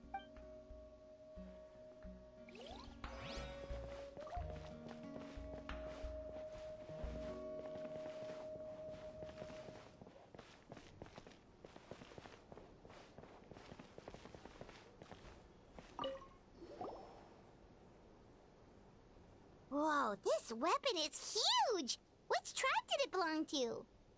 Ah, that weapon belonged to Tenoch, a hero from 500 years ago. Strictly speaking, he didn't belong to any single tribe. That's because even before the disaster with the Abyss broke out, he had already been exiled. Exiled? It was a punishment imposed out of necessity, but he accepted it all the same. He believed it was what he deserved. When the Abyss attacked, the tribes found themselves in urgent need of a powerful figure to lead them into the battle, and there was no one more courageous or resolute than him. He united the 6 tribes and accomplished great feats throughout the war. Ultimately, he perished, and because he had already lost his ancient name, the Ode of Resurrection was unable to bring him back. And so, he was laid to rest, alongside the countless warriors and civilians who lost their lives, buried in the soil of his native land. Wow, he sounds like a true hero. Indeed, even now his story is told throughout the land.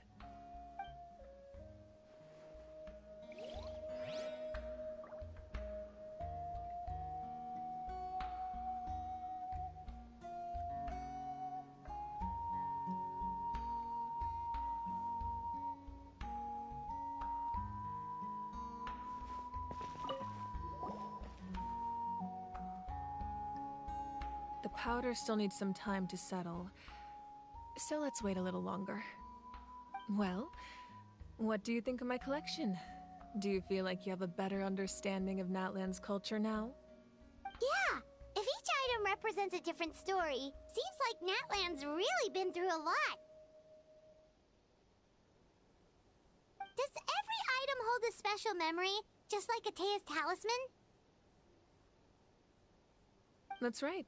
The items in my collection actually serve a similar purpose to the ancient names passed down among the tribes. They demonstrate the true shape of time. The shape of time?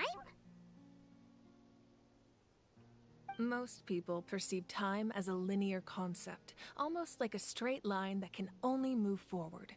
We cannot change the past or predict the future. But there's also a different theory, one that I believe to be closer to the truth. Namely, that the past, present, and future all exist at once. At once? Paimon's not sure she understands. Let's say your journey ended right now. Thinking back on your experience in each nation, which one would you say was the most important?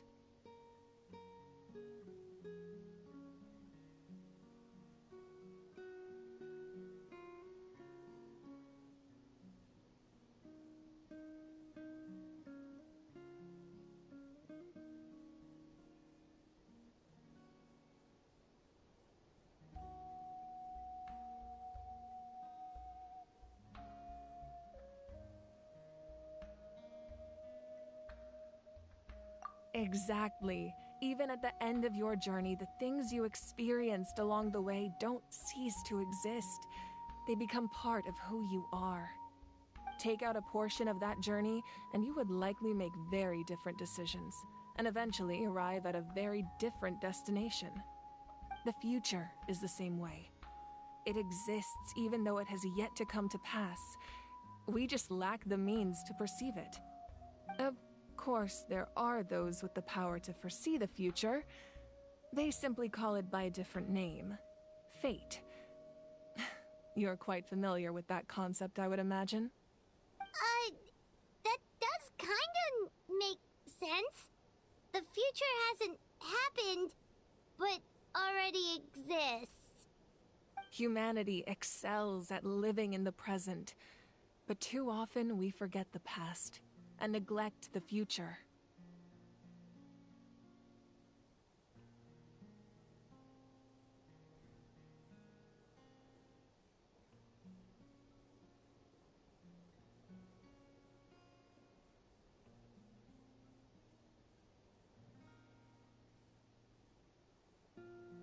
While the pilgrimage and the Night Warden Wars lead us to a better future. Only by uniting the people of Natlan across countless eras can we fight back against an enemy as formidable as the Abyss. To come up with such a set of rules, the first Pyro Archon must have possessed a level of insight I can only imagine.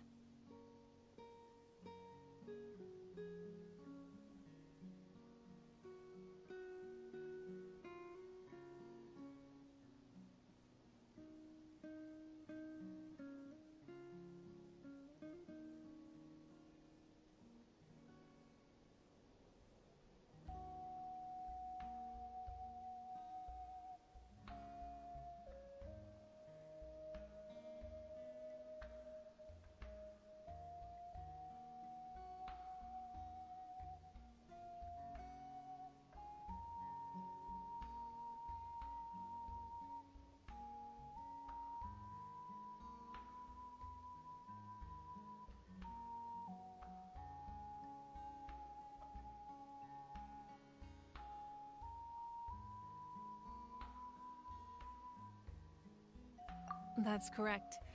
At first, he was a mortal man with no special power. After he ascended to the divine throne, he used it to borrow power from the heavens and establish the rules of Natlan. Namely, a framework through which ordinary people can ascend to Archonhood. By holding the pilgrimage, we're able to determine the strongest among us. And when that person ascends to the divine throne, their inner flame will awaken. In addition, the sacred flame will grant them significant knowledge and memory of this land. After all, that's how I came to know everything I just told you. So, it all comes down to the power of the divine throne and the rules. Wait, is that a family portrait? Yes. That's my mother, father, younger sister, and the little saurians we raised. I turned a piece of my dad's leather armor into a canvas and commissioned a famous artist to paint our likeness. Your sister is so cute! It looks like the two of you are really close. Paimon was having a hard time thinking of an Archon as an ordinary person, but seeing this portrait, it kind of makes sense now. It really doesn't look like there was anything special about you before. Oh, wait, is Paimon allowed to say that? A little late for that question, don't you think? Sorry! Paimon's so sorry! Paimon's mouth works faster than her brain sometimes! It's alright. I'd never get upset over something like that. No matter what others may say, my past is a precious part of my identity. I'm forever proud of the life I used to lead. Becoming the Archon doesn't mean you sever ties with your family. The position just comes with a lot of responsibilities, so it impacts how often you get to see them. My father made the most delicious stew, so my sister would often bring me a large pot of his cooking, and we would sit on a blanket and eat it together. One time, we didn't close the door securely, and the saurians we were raising ran into the room and knocked over the entire pot. My sister immediately burst into tears.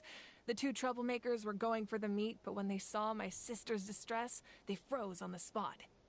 I still remember the way they laid there, sulking like a pair of children, even after making such a mess. It was frustrating, but in the end, all I could do was comfort my sister and move on. Wow.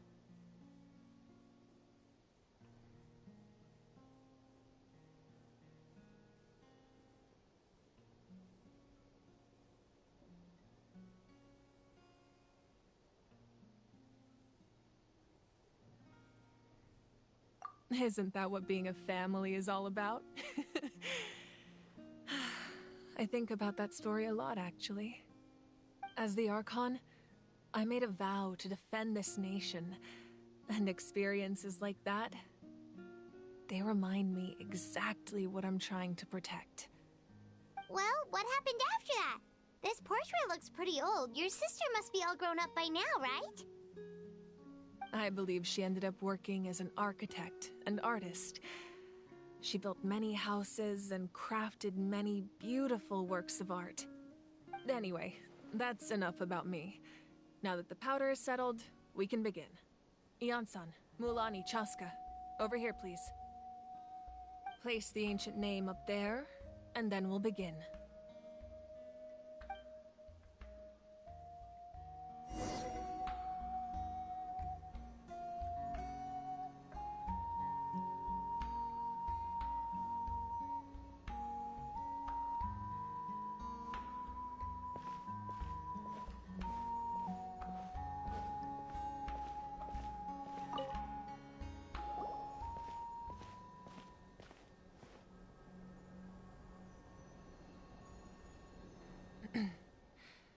Surely as the echoes of life resound through heaven and earth, so too shall our stories remain eternal. Ancient name, take us to your fated bearer. Allow her to answer our call.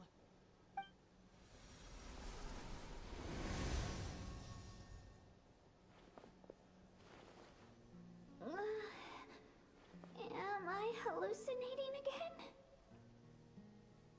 Kachina, are you okay? Huh? Abyss playing tricks on me again? It's okay, Kachina. It's just us. We're trying to find a way to bring you back. Everyone, you have to listen to me.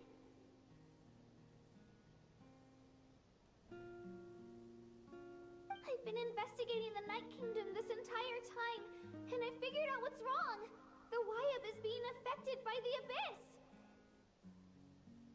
I was waiting for the Wyab to send me back, but then this really strong monster came in and it almost killed me.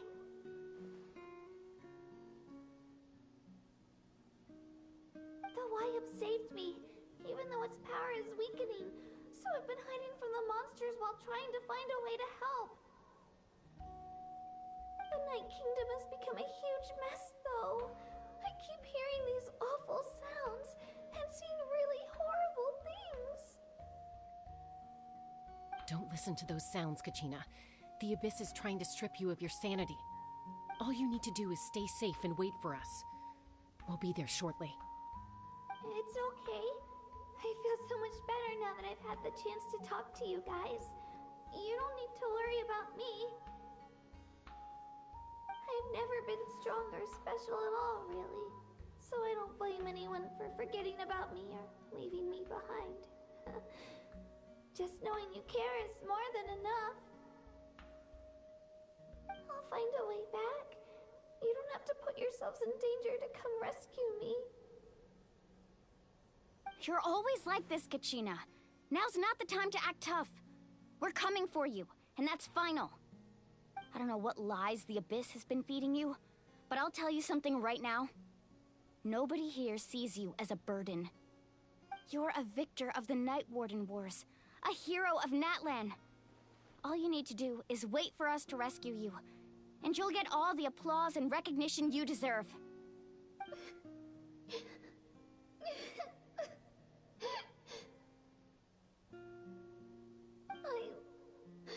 I'm really scared.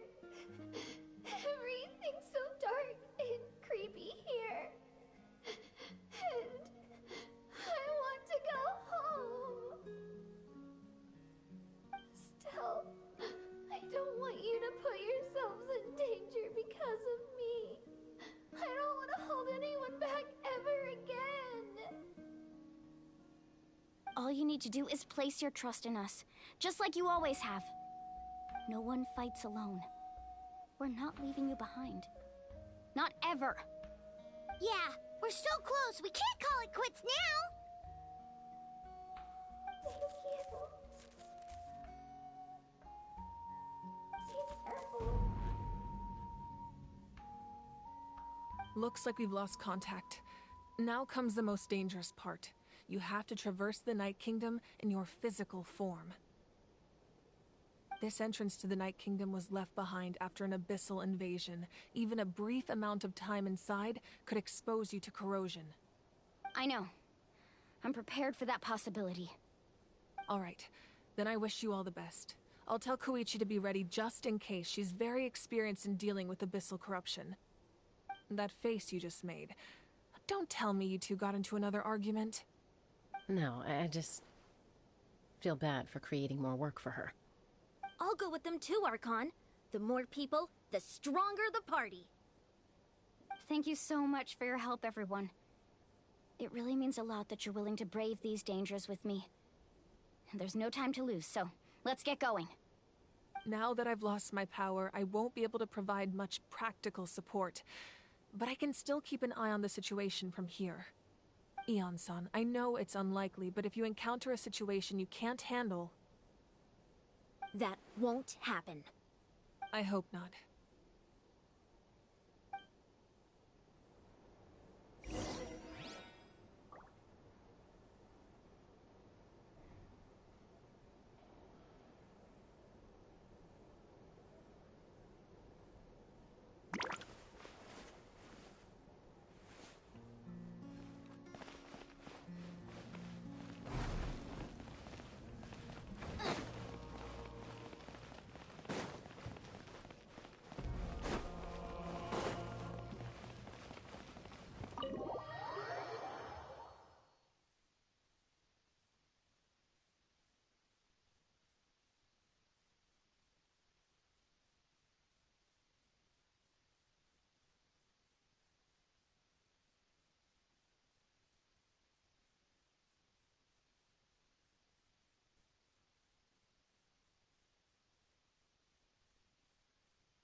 can't decide whether pyro slimes taste better with salt and pepper or garlic and herbs.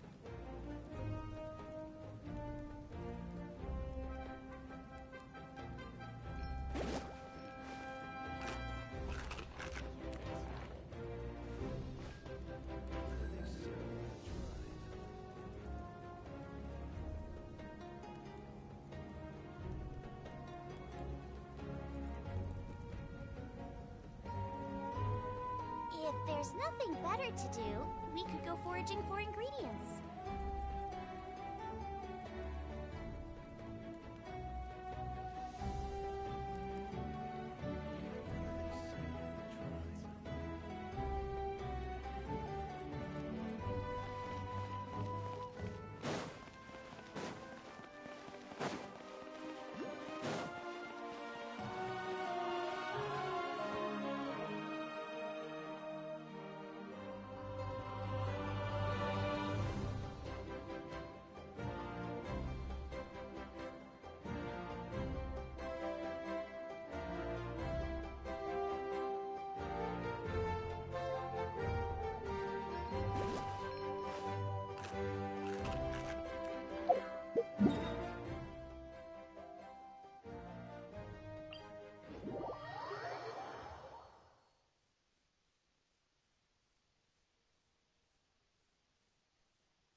Is there time for a quick snack? I'll whip one up in no time.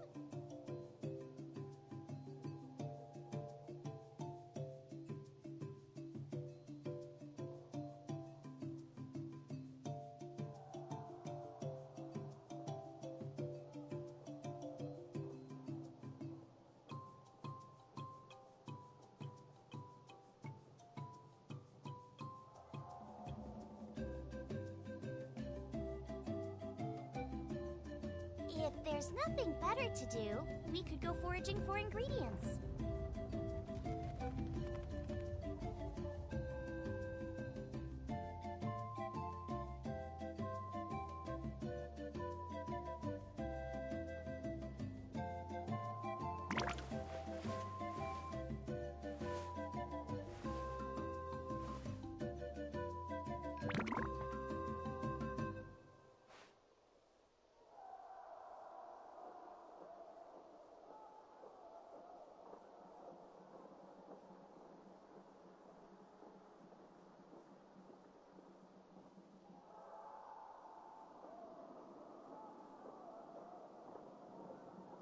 Is there time for a quick snack? I'll whip one up in no time.